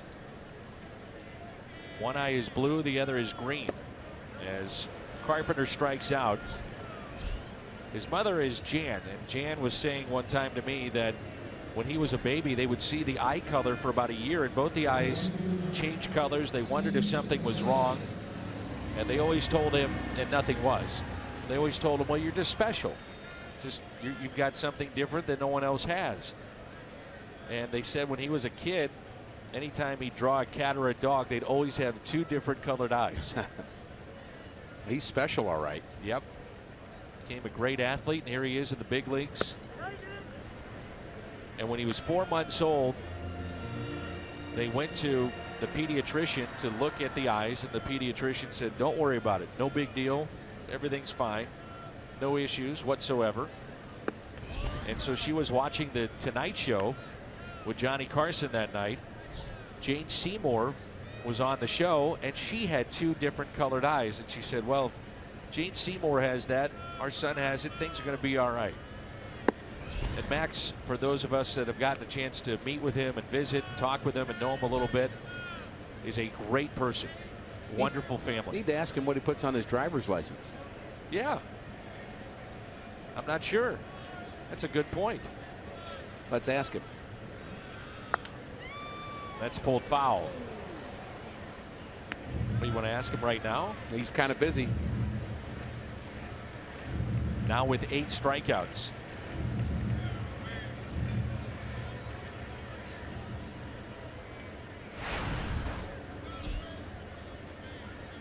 Piscotty is 0 for 2. Reached on a fielder's choice back in the first and struck out in the third. Inside. Have you picked up anything on the fastball today? We started the telecast talking about his struggles with that pitch. Well, the command's been better. Early on, he was pulling it across his body, missing down and away to right-handers, but he figured it out. Piscotty out in front. It's popped up. And it is playable for Rendon in foul territory.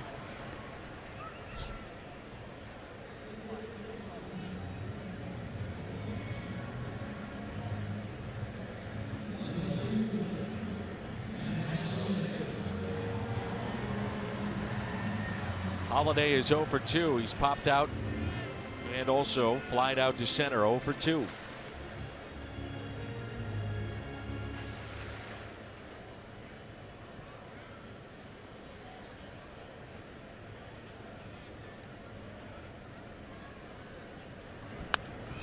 Mike Matheny was asked before the game about the Cardinals offense and the fact that, you know, maybe you have to tip your cap to the guy on the other team. And he said, yeah, we've been doing that a lot lately. And I think the reference from Mike's point of view is even when the other guy's throwing a good game, you got to find a way to beat him.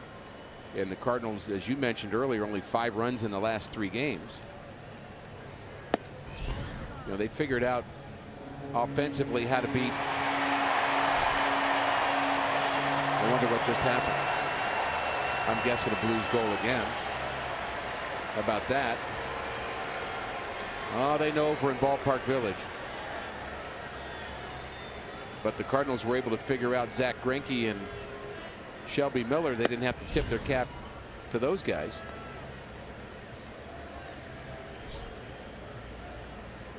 I thought De La Rosa has thrown one of the best games we've seen yet this year. Agreed. It's only 5 runs in the last 3 games, and none currently right now. Holiday, a base hit into left.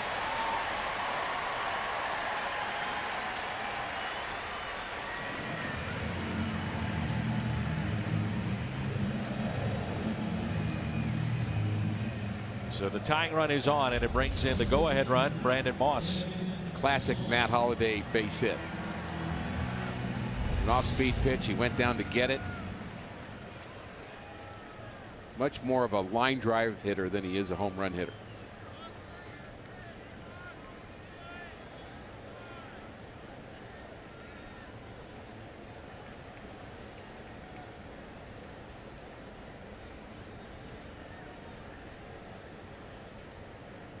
First pitch to Moss. Popped up. And again trying to go in on Brandon Moss. Well, the 5 home runs that Scherzer has given up this year have been on fastballs that he leaves in the middle of the plate that he doesn't hit his spot with. I mean, he's good, but he's human. Moss would love for him to miss with one of those fastballs right here. He wants to go outside. We'll see if he gets it out there. Here's an 0-1 pitch.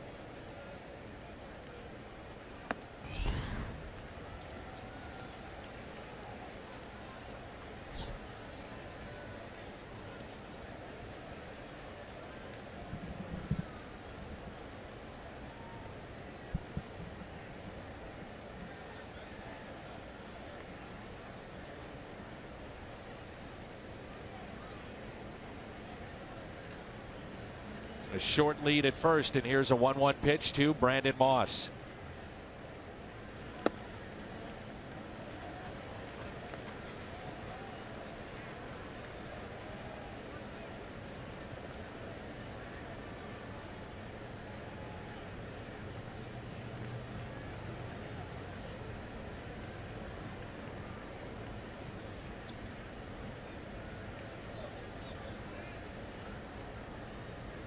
The 2-1, and Moss gets underneath it. The changeup out in front, and a high fly ball into right.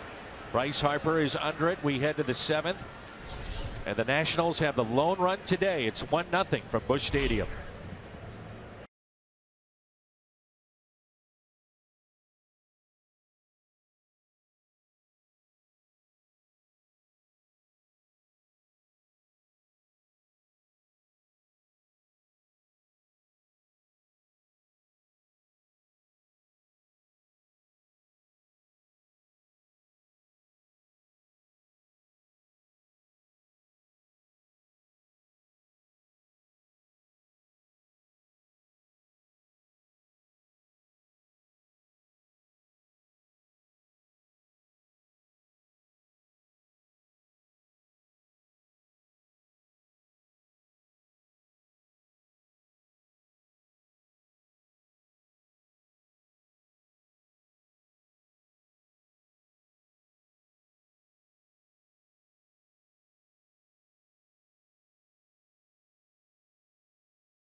Now it's time for Crickets, something to smile about. Well, why not? You get your souvenir here at the ballpark and you're all smiles.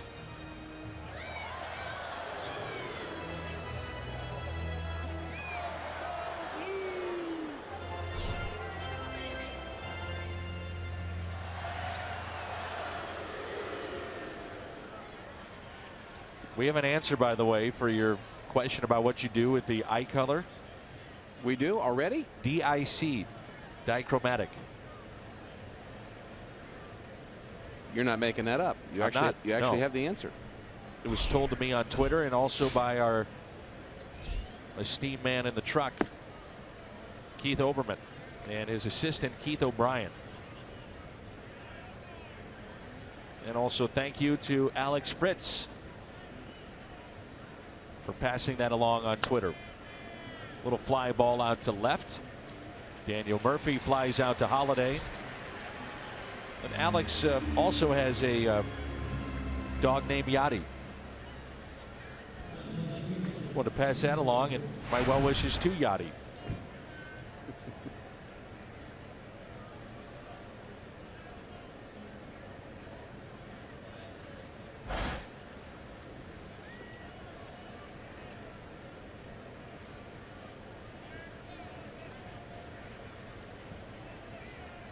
Now it's it's Jason Worth. There have been 6 1-0 shutouts. The Cardinals have been on the wrong end at this ballpark, but never a complete game. Scherzer at 94 pitches. You just wonder how deep he would go into a game. And well, we talked about it. You know, Dusty Baker lets his starters go deep. I would guess he would have one more inning, and that's an easy decision to make when your bullpen's as good as his is.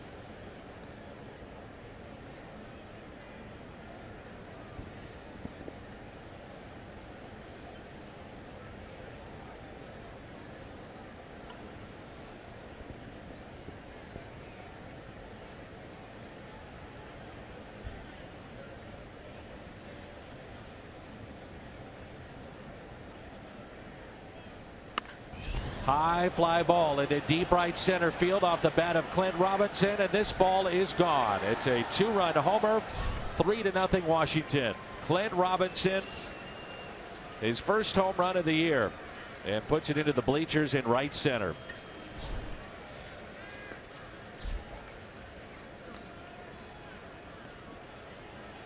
Fox Tracks provided by Plaza Tire Service. Carlos has been so good at hitting corners, but not there, right in the heart of the plate. And Robinson had been 0 for 15, a strikeout victim first 2 plate appearances. Takes advantage of that pitch right down central.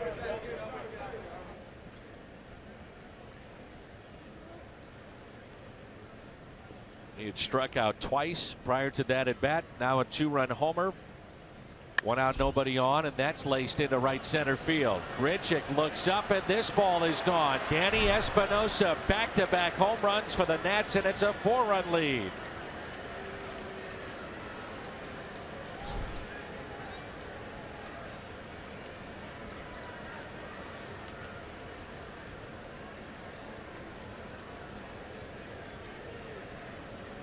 This came out of nowhere for Carlos Martinez and the Cardinals. Jaime Garcia had 1 bad inning. That came in the first inning yesterday, but it's the 7th inning and a couple of home run shots. Clint Robinson and then Danny Espinosa have given the Nats a 4-0 lead. We've seen 1 bad inning hurt 3 Cardinal starters in a row, including Mike Leake, who had a 4-run 4th inning in his last start.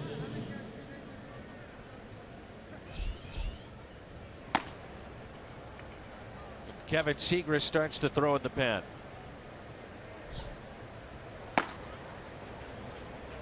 Lobaton is 1 for 2 and the run scored.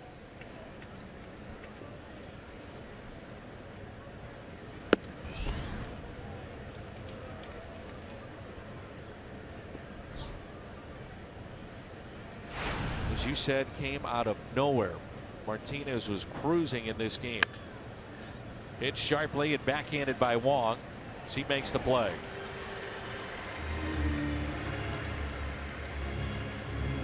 I wonder on the visit to the mound, Derek Lilliquist, that he was going to remind Carlos after the 2 home runs. Bad things happen. And after bad things happen, you don't want to make them worse by doing something, making the wrong change.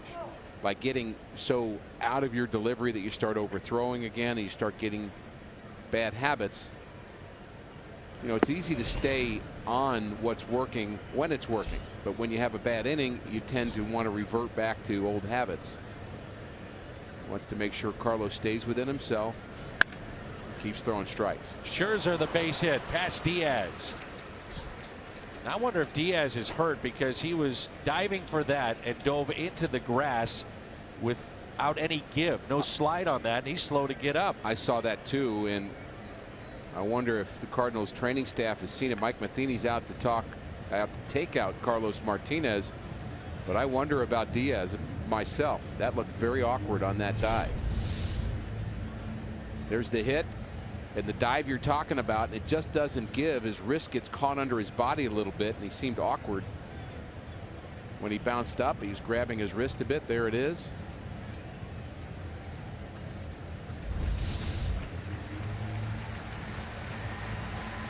And Diaz is checking that wrist right now.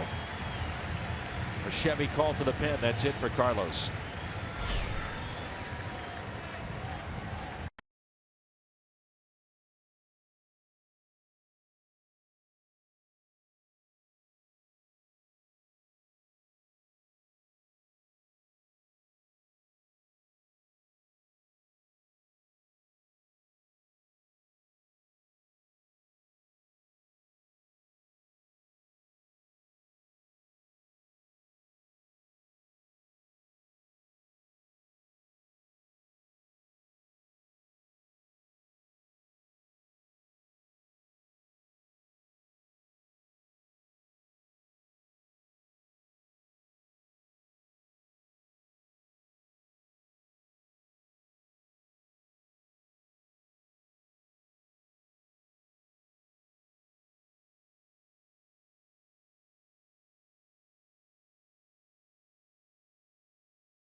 Your love whenever you want. You can find the best seat for your buck when you sort by the best value. So get the StubHub app today.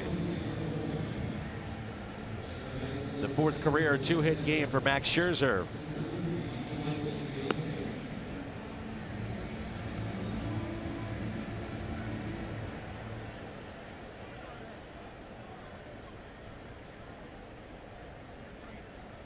Hyundai pitch arsenal for Kevin Segrist.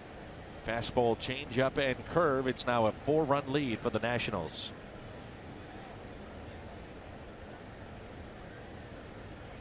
Martinez 6 2/3. 7 hits, strikes out 8. Did not walk a man, gave up back-to-back homers. Here's Michael Taylor, pinch hitting for Matt Dendecker.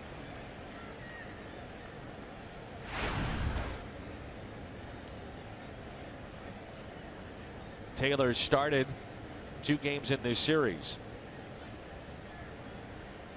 Had a leadoff home run in game 1.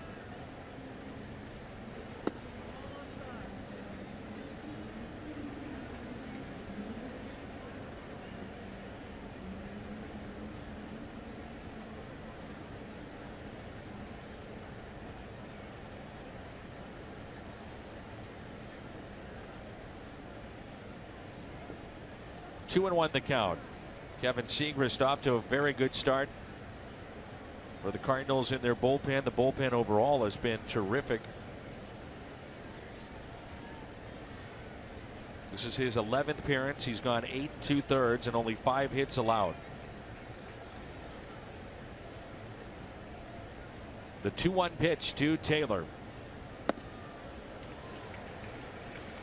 Scherzer really can get a big lead. A ball gets in the gap. He can run, could score as Moss is playing behind him, and they have a little bit of a shift concerning Colton Wong near the bag at second. Moss well off the line at first. The 2-2. Scherzer, look how he takes a lead. He's a good 4 or 5 steps going towards right field to make it even tougher for Moss to get back to the bag if they wanted to pick him off. Moss would have to run through Scherzer to get there.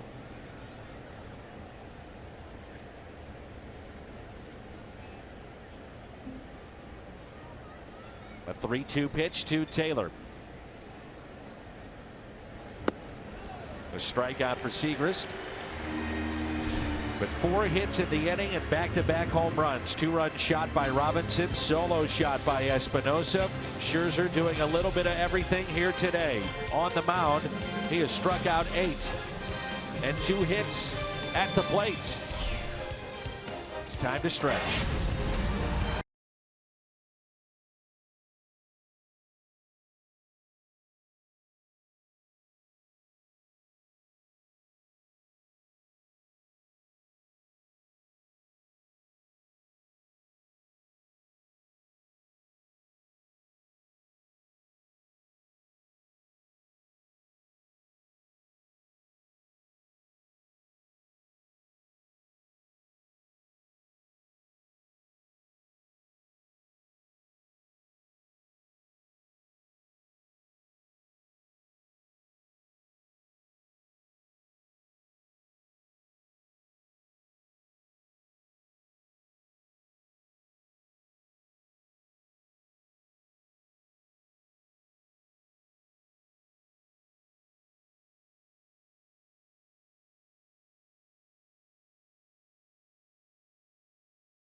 Honda dealers donate $1,000 to the Make-A-Wish Foundation.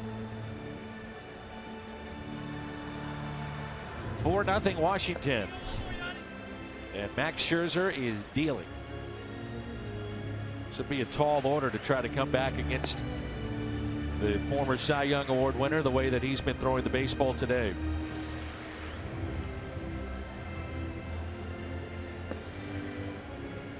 Some aces going today. We've saw 2 squaring off in this game. Scherzer, Martinez, Chris Sale, and Madison Bumgarner for their respective teams. Molina, Grichuk, and Wong for the Cardinals.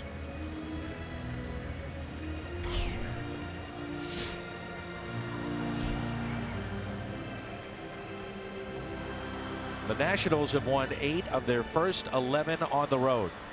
It's tied with the Mets and second to the Cubs. You play like that on the road, your team is more than likely headed to postseason play.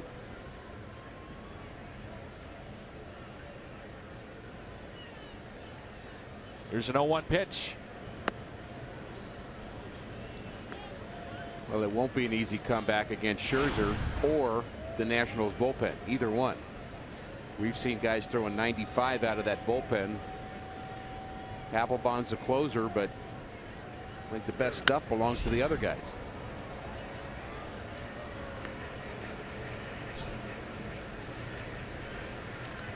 Last pitch at 96 miles an hour as he approaches 100 for the day. Still throwing hard.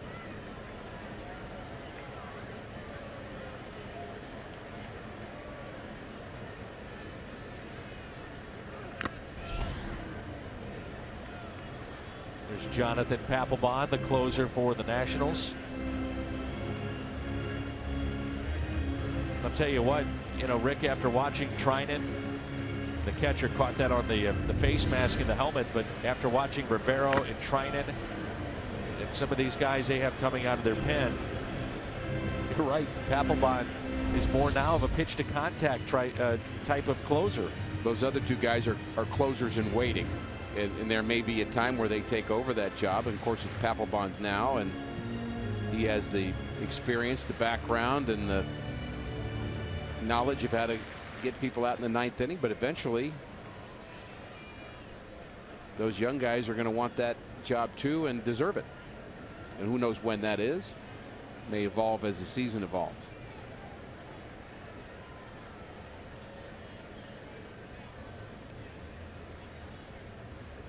The 0-2 pitch to Yadier Molina from Max Scherzer. We were told about a couple of their relievers by people close to the Nationals ball club that some of those relievers are incredibly good. They just don't know it yet. They haven't grown into their ability yet in terms of having the competitive nature on the mound that nobody can hit me. Watch this, which is part of the late inning reliever mentality.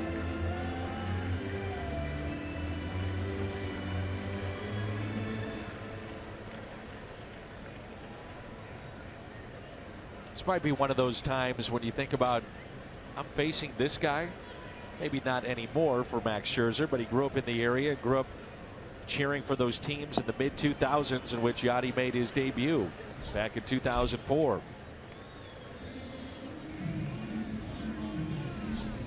9 strikeouts today. It's back, Cardinals fans, the refreshing taste of the frozen strawberry lemonade. It's available all summer long, and it's only at McDonald's.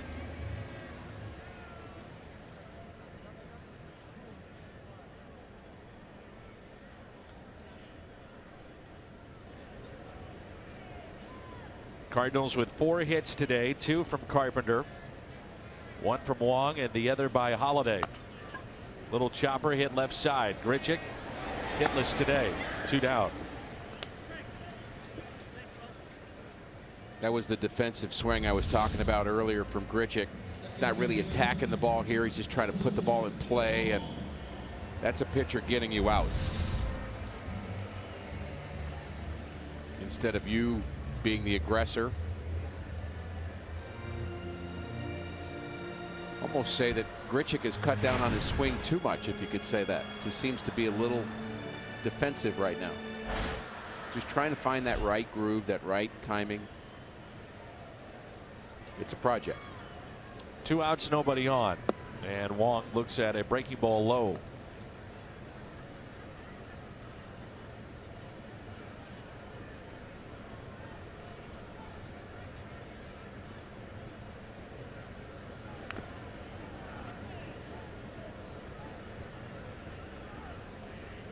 Called today is base hit to left and also popped out to the third baseman.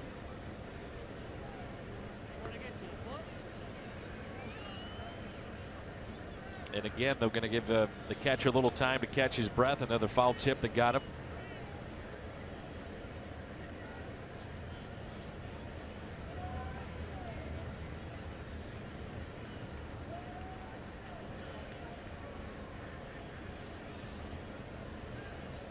Here's a 1-1. And Wong with a fly ball into right field. Harper wants it. And a 1-2-3, bottom of the 7th for Max Scherzer.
they put up a 3-spot with back-to-back homers against Carlos Martinez in the 7th. And they picked up an RBI base hit by Matt Den Decker in the 6th. And here is Seung-Hwan Oh, 13th appearance, and he has been terrific. Takes over for Kevin Segras, got the final out in the 7th.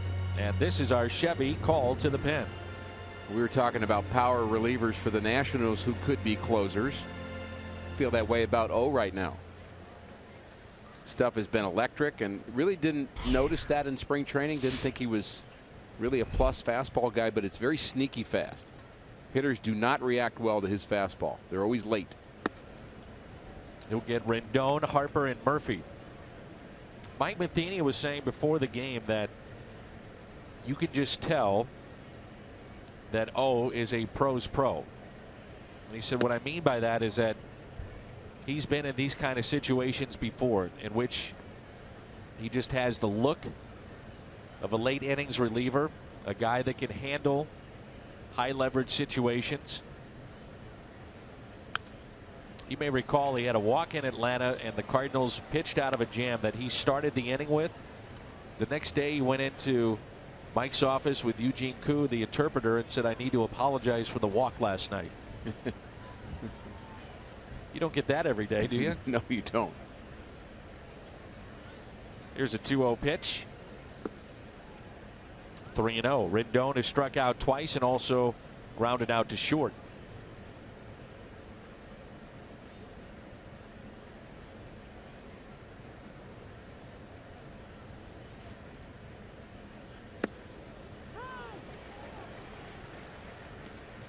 Three balls, 2 strikes on Rendon. Martinez, starter today for the Cardinals, 6 2/3, and looked very good. He struck out 8, did not walk a man, but back-to-back home runs. 4 runs scored on 7 hits, and he's on the hook right now. Crowd of 42,933 here today. 42933. And that's well hit into left center field. Off the base of the wall. And Rendon will trot into second base with a leadoff double.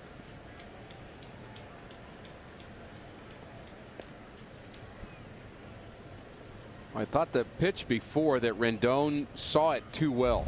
He had a really good cut at a pitch and fouled it off as if he'd really timed up O well, and clearly he had as he drives that ball. Thought that might have a chance of getting out of here. We've seen the ball carry a lot the first 4 weeks of the season. Cardinals have handled Bryce Harper so far. Does not have a hit in this series. He has struck out 3 times here today. 22nd time in his young career he's had a 3 strikeout game. He has 2. That's it with 4 strikeouts.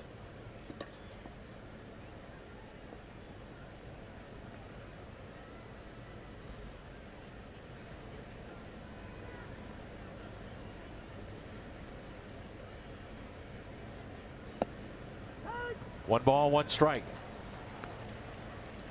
One of the things I've noticed in Harper's approach is he almost doesn't look ready at the plate. The pitcher's set, getting ready to deliver it. The bat's on his shoulder, but the split second that the pitcher starts to come to the plate, he's got a timing mechanism to get the bat more upright, hands ready to go.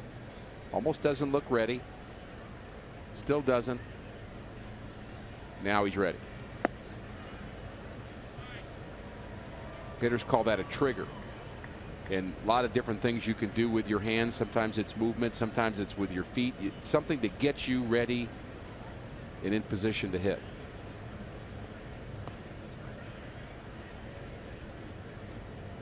Plenty of the pull. 2 balls, 1 strike. Tyler Lyons starts to throw in the Cardinals pen. Good changeup. It's late movement. He cuts it either side of the plate. And a terrific changeup.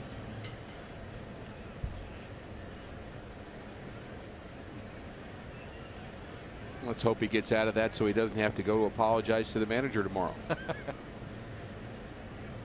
sorry for the walk. The 2-2. Boy, I would have had a lot of meetings with Whitey. I'm sorry about this, that, this. Whitey was great, though, at handling individuals, was he not? Oh, yeah. Knew how to push the right buttons, when to get on a guy.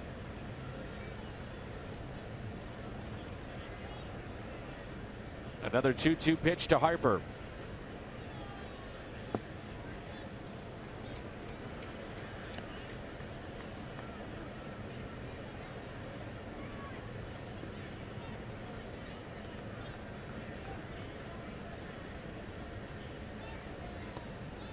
I think the professional attitude you're talking about, the professional aims for perfect, even though they're not going to get it. You aim for perfect, you settle for good. Harper strikes out for the 4th time today. Only the 3rd time that has happened in his career. Another off-speed pitch out in front again. And the Cardinals certainly could come back and win this one, but how unbelievable would it be if Harper had a hitless series and the Nats went 3-0?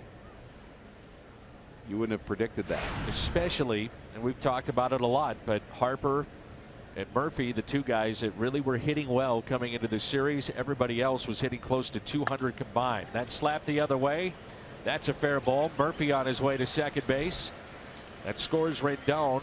And it's a 5-0 Washington lead.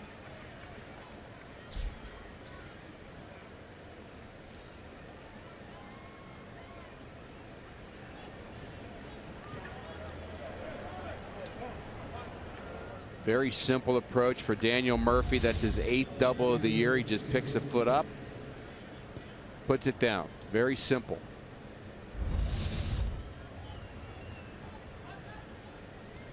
Daniel Murphy against the Cardinals always put up big numbers in series against the Mets. Always. That is carried over here to this weekend. Now Jason Worth. Remember a 4-for-4 day. He may have been 5-for-5 one game, and it maybe have even been a doubleheader where he just wore out the Cardinals. Just couldn't get him out.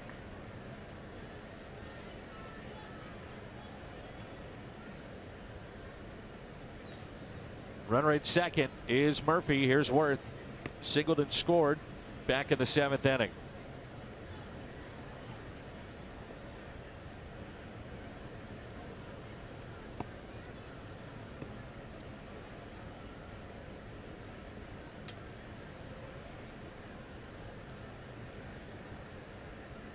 Think about the intricacies of the communication.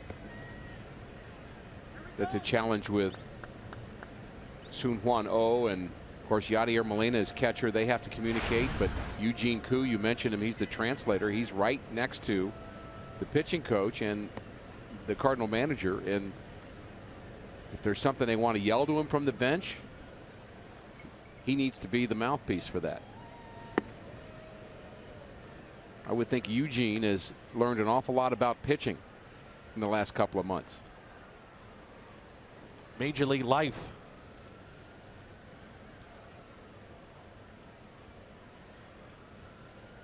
One ball, one strike.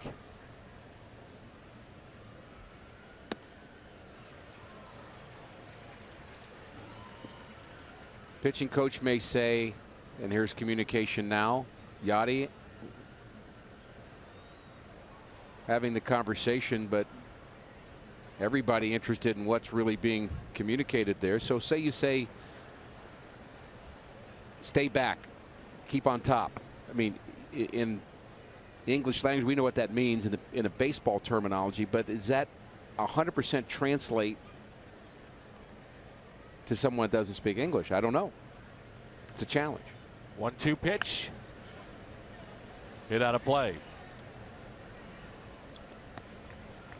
And some of you out there may be wondering what happens in those conversations with Molina and O. They are spoken in English. Few key words that he's already learned to have that understanding of the changing of signs. That pitch in the dirt. And many times they go out with just a set idea of what they want to throw. So they may go through the next 4 or 5 pitches and know, without even putting down the signs, what's coming. 2-2. Hit out of play.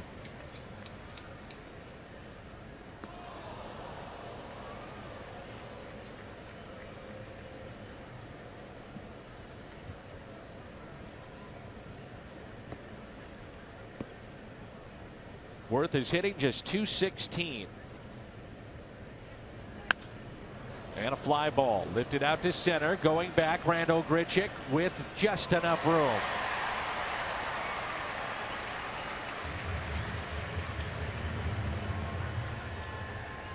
This copyrighted telecast is presented by the authority of the Cardinals. It may not be reproduced or retransmitted in any form, and the accounts and descriptions of this game may not be disseminated without the express written consent of the St. Louis Cardinals. We'll have a double switch. Wong will come out of the game. Jerko comes in at second base. Lyons had been throwing, and now he'll come in. And it's our Chevy call to the pen for Mike Matheny's club.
Of this series and on the verge of being swept.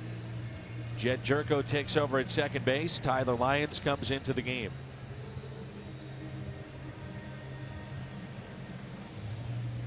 A perfect situation for Tyler Lyons. We're going to see him in some situational roles, but also in some long relief roles. He hasn't really been used a lot, but a left-hander with a couple of switch hitters behind him.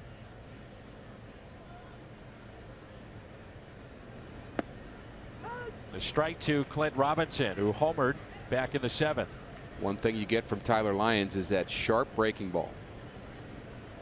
At times dominating against left-handed batters. 0-1 pitch. Now 0-2. Well, Carlos Martinez was cruising in this game. 3 scratch singles. Well, they did pick up a run with one of those singles, but 3 singles through 6. And now it's been extra base hit after extra base hit from the 7th inning on. Couple of doubles, couple of homers, and 6 hits against Martinez and others. Here's an 0-2 pitch.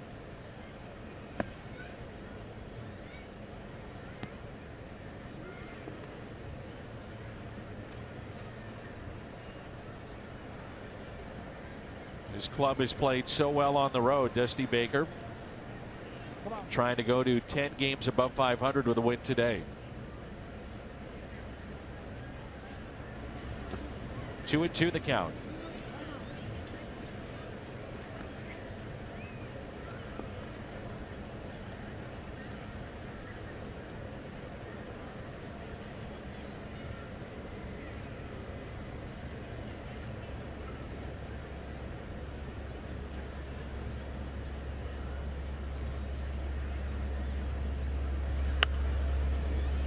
And him out in front, and it's popped up. Jedd Gyorko makes the catch. Run charge to O. And it's all Washington on this Sunday afternoon.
St. Louis Cardinals baseball is brought to you by Budweiser.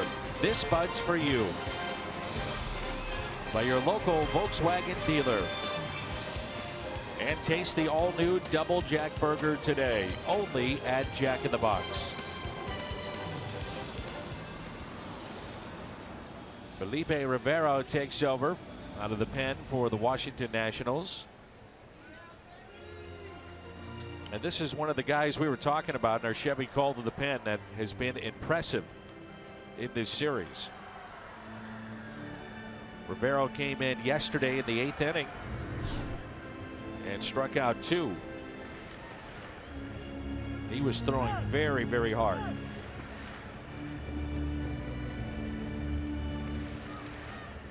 It'll be Aledmys Diaz, followed by Gyorko, part of the double switch, and Matt Carpenter. That's it for Max Scherzer, who is dominant here today. Scherzer struck out 9, no runs, 4 hits, did not walk a man.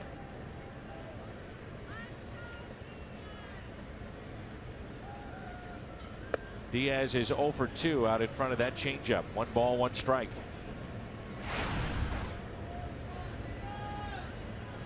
There's certain players that really get your attention by the velocity, and Rivero was one of those in the 8th inning yesterday. Pitch at 93, missed just in.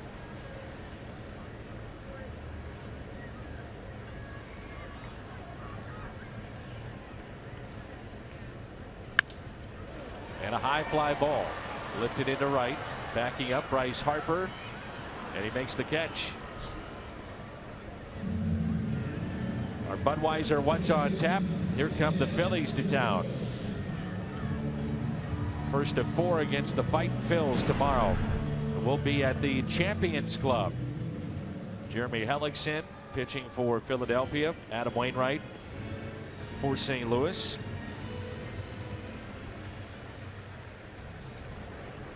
Phillies started with a 4-game losing skid, and now have won 14 of their last 20 as Gyorko grounds it too short. 2 outs. Hellickson pitched with Tampa Bay, Arizona, now the Phillies. The Indians are at the Phillies today, and Vince Velasquez, who's 3-1, arguably their best pitcher, is scheduled to go today, but there's bad weather there. Although they are playing that ball game, it's 2-0 Phils, so they may win another and come in on a high note here to St. Louis. Gorgeous day here in the Gateway City, but the local 9 have had a tough weekend.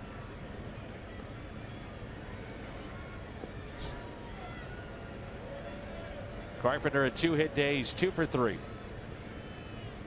Pair of singles. 0-2 the count.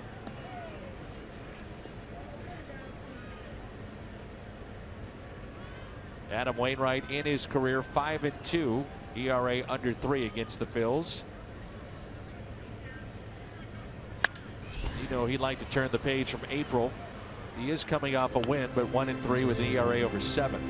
Yeah, the win was good. He still was not 100% Adam Wainwright, but a step in the positive direction. Always look forward to that next time out for Adam, hoping that he's going to just get back to that dominant form.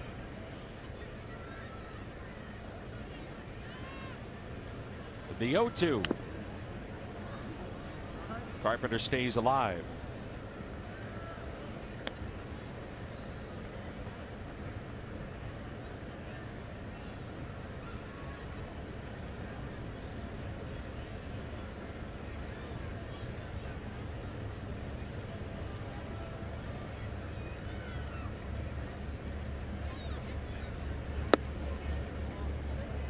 One and two.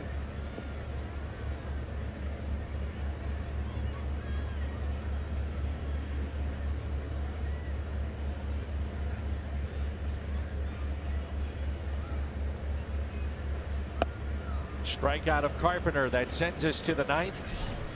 Nationals with a 5-run lead.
Al will be with us tomorrow from the Champions Club. We'll bring you Cardinal baseball beginning at 6:30. First pitch by Lyons is a strike to Danny Espinosa, the switch hitter that homered back in that 7th inning. Nationals picked up 3. They've scored in the last 3 innings. We are in the 9th. A 5-run lead for Nationals. Curveball misses.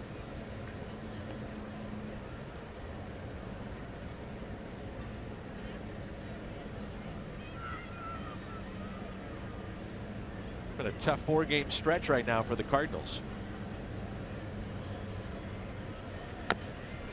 High chopper off the plate and foul. Our key to this game was the Cardinals offense to get back to where they were 4 days ago. And it looks like the valley's going to be a little bit deeper and a little bit longer than we thought it would be. This will be 4 games in a row where the offense has gone south. But prior to that, the Cardinals pounded the baseball, especially 7th inning on. And full body of work. They're still leading the National League in slugging percentage. They just haven't been slugging the last few days. Here's a 1-2 pitch.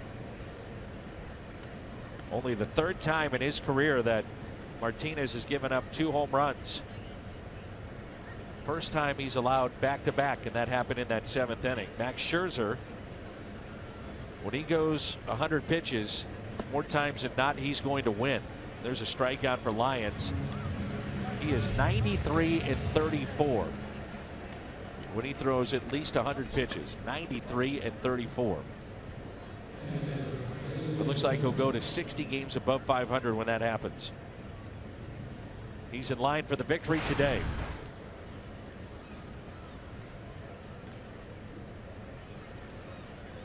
And with 1 out, it brings in Lobaton. Takes a ball low.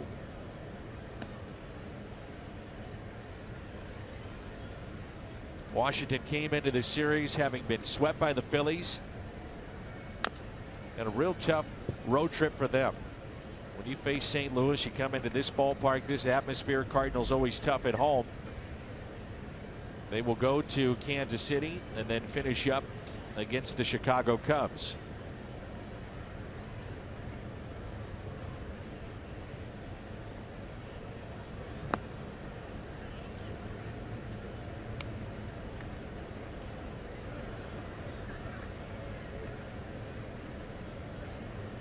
During this losing skid for the Cardinals, if it hits 4, they will have struck out 41 times. Line drive into right, and Piscotty is there.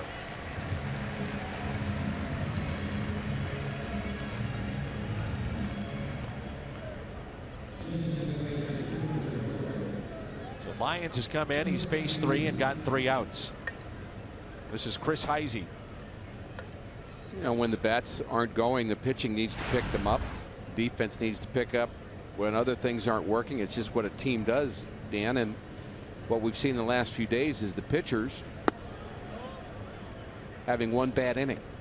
Not that the pitching has been poor, but Garcia, perfect example of that in game 2 of this series. He pitched really well. I mean, if you look at his full body of work, yeah, it doesn't look good. 4 runs, but there's another one. Heisey, a solo home run off the bench. 6-0 Washington.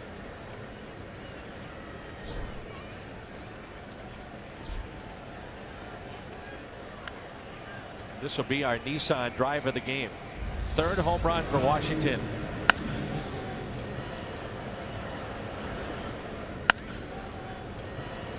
Well, they've been striking quickly today, haven't they? Yeah.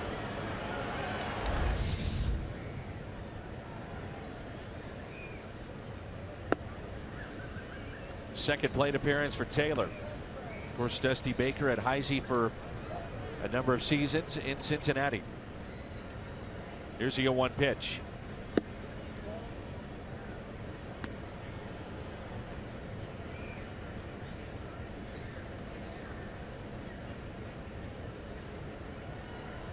Still marveling at the way the ball is carrying here in the early going in St. Louis. A year ago, the Cardinals had 14 home runs in April. Total. And in this ballpark, nothing was carrying. A lot of warning track shots. Really, not just the Cardinals, the other teams as well playing here. But 34 home runs the first month of the season for St. Louis. And a base hit into right for Michael Taylor. A day that began with so much promise for the Cardinals in the way that Martinez was dealing. And now it's a 6-run deficit. They have been out hit by 7.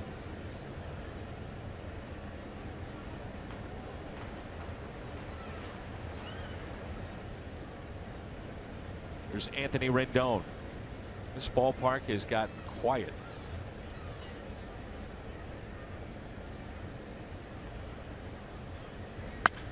Broken bat on a hop to short.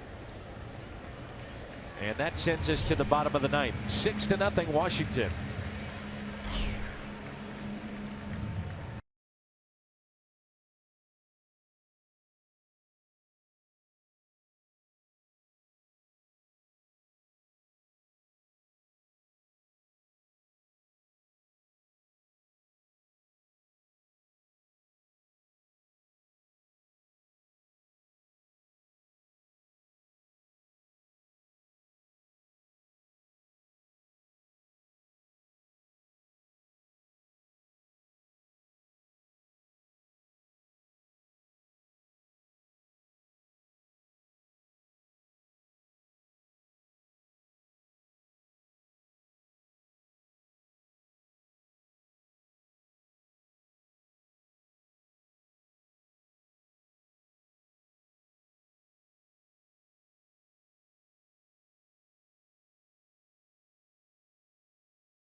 Max Scherzer comes back to Busch Stadium and dominates. 7 innings, 4 hits, 9 strikeouts.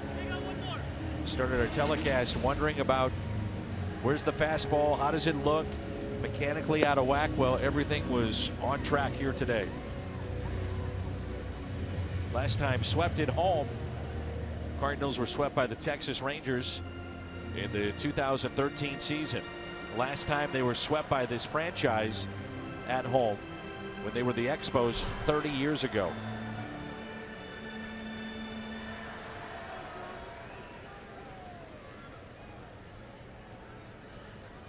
Wait a minute, that was 1986.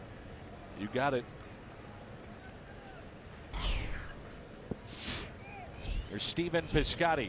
Breaking ball from Blake Trinan, your new pitcher, drops in for a strike. And there are young baseball fans enjoying the telecast today who are wondering who the Expos are. What are you talking about? That's it out of play. Nothing at 2. He knows.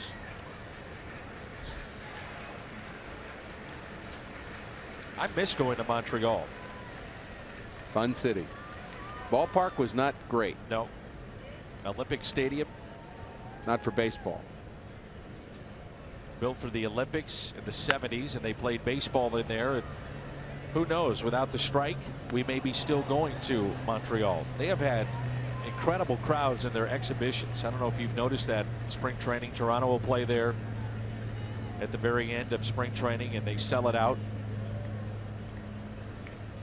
And many believe that we will head back there as Piscotty strikes out.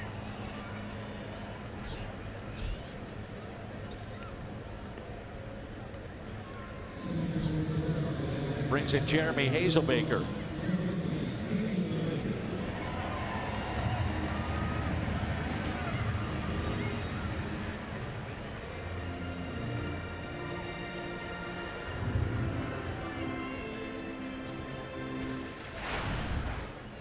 If you haven't experienced a Saturday night hockey game in Canada, one of the Canadian cities, it's something to do. That's a bucket list type thing. It's fun, exciting atmosphere. Went to a Canadian playoff game. Ooh, that's as good. What'd you think? Years ago. It was outstanding. Yeah. The place was rocking. Hazelbaker pops it up and foul. A lot of times the fans, when they come to Montreal, are wearing the suits. You know, it's a different type crowd when you're there. You've heard me say this before, but the best insult ever in my direction, and there have been plenty, was warming up in the bullpen in Montreal, and a guy yelled down to me in a French Canadian accent, "I don't know anything about baseball, but even I know that you throw slow." And everybody out in the bullpen thought that was hilarious. I asked Mike Matheny, I said, what's the worst insult that you've heard, or one that you like? Oh, I like his. And we're in New York, I guess, and the guy said, "Hey, Matheny, you even stink in my video game."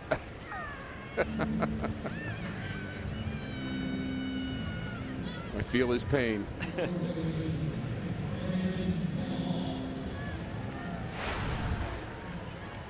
This Trinan is something else. This bullpen is shaping up to be a real good one as this season goes forward. What they say about this guy is his problem is he throws extremely hard, but he also has a great sinker, so sometimes he gets in between 2 outstanding deliveries and he's not sure which way to go with it. It's a nice problem to have. Yeah. Cardinals with just 4 hits today, 2 outs. This is Brandon Moss at the plate. And the 0-1.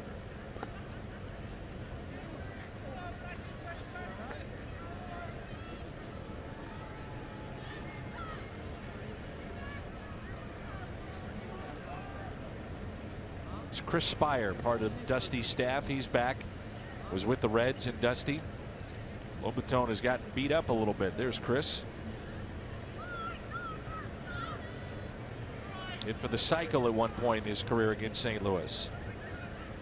Chris might have been a Cardinal in '86. He was there for a year. I'm not sure which one. Moss shoots it into the gap in left center field. That ball will carry out of here. It's a home run. Or is it? Umpire indicating that it's a double, but that ball looked to be gone. They'll take a quick look.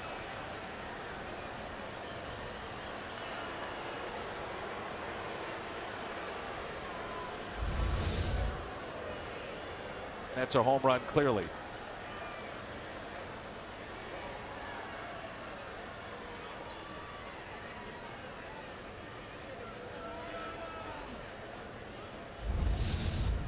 They're about to play this on the video board here at the ballpark, and Moss can then start his trot.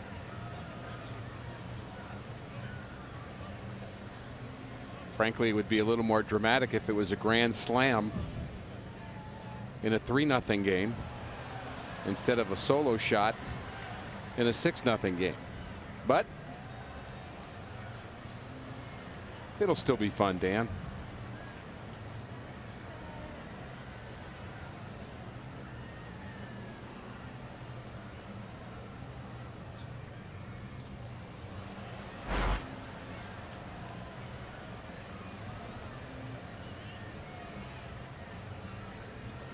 That railing is behind the fence.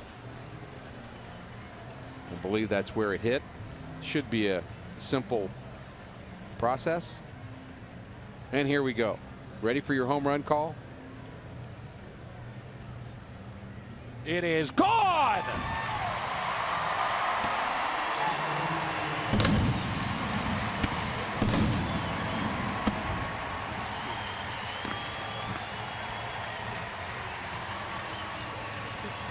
That was perfect.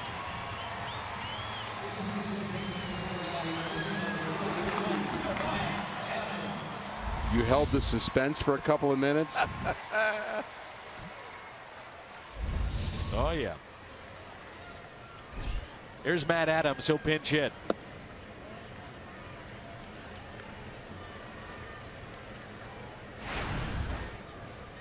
Thanks for setting me up. You're welcome. 1 ball, 1 strike on Adams. Cardinals avoid the shutout. It's now 6-1. Randal Grichuk on deck if Adams can't extend the ball game.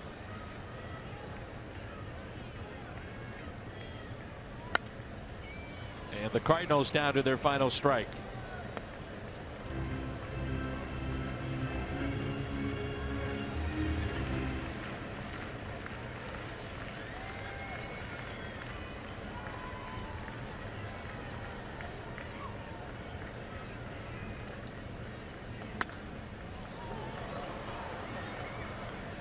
I was a little surprised Matt Adams wasn't in the lineup today.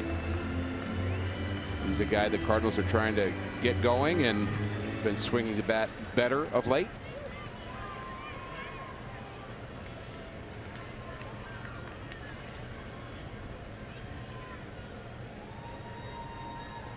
And the 1-2. Ooh, just missed. 2-2.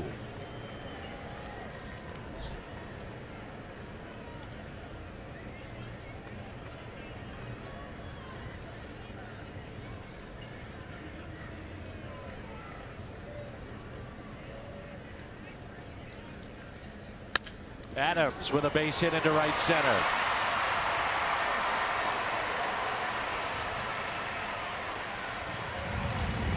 That came in hitting .375 as a pinch hitter. And that's on the rise.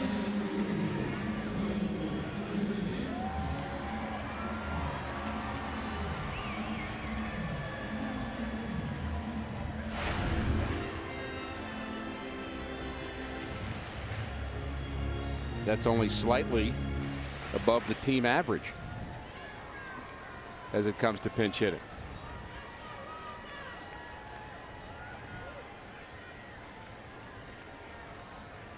There goes Matt Adams. Fielders indifference.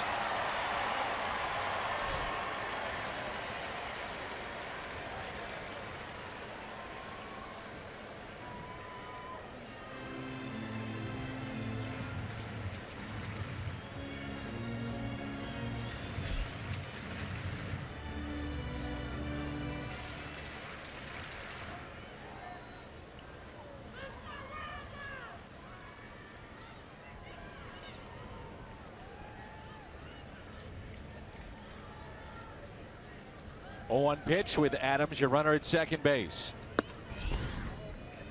1 ball, 1 strike. Well, last thing that the Nationals and Dusty Baker wanted to do was get somebody up to throw. And now they've done that. Right-hander begins to throw in their pen. The 1-1 pitch to Grichuk. Hit to third. Rendon has it. The Nationals have a sweep. 6-1 our final today. Well, for a while we had a pitcher's duel, the one we expected. Carlos Martinez, Max Scherzer were terrific through the first 5 innings of this game. The Nationals offense finally came through. Carlos had a good start that went sour, but this Nationals team very, very tough.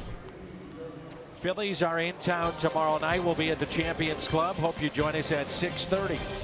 The postgame show comes your way next. Max Scherzer, the story of this afternoon.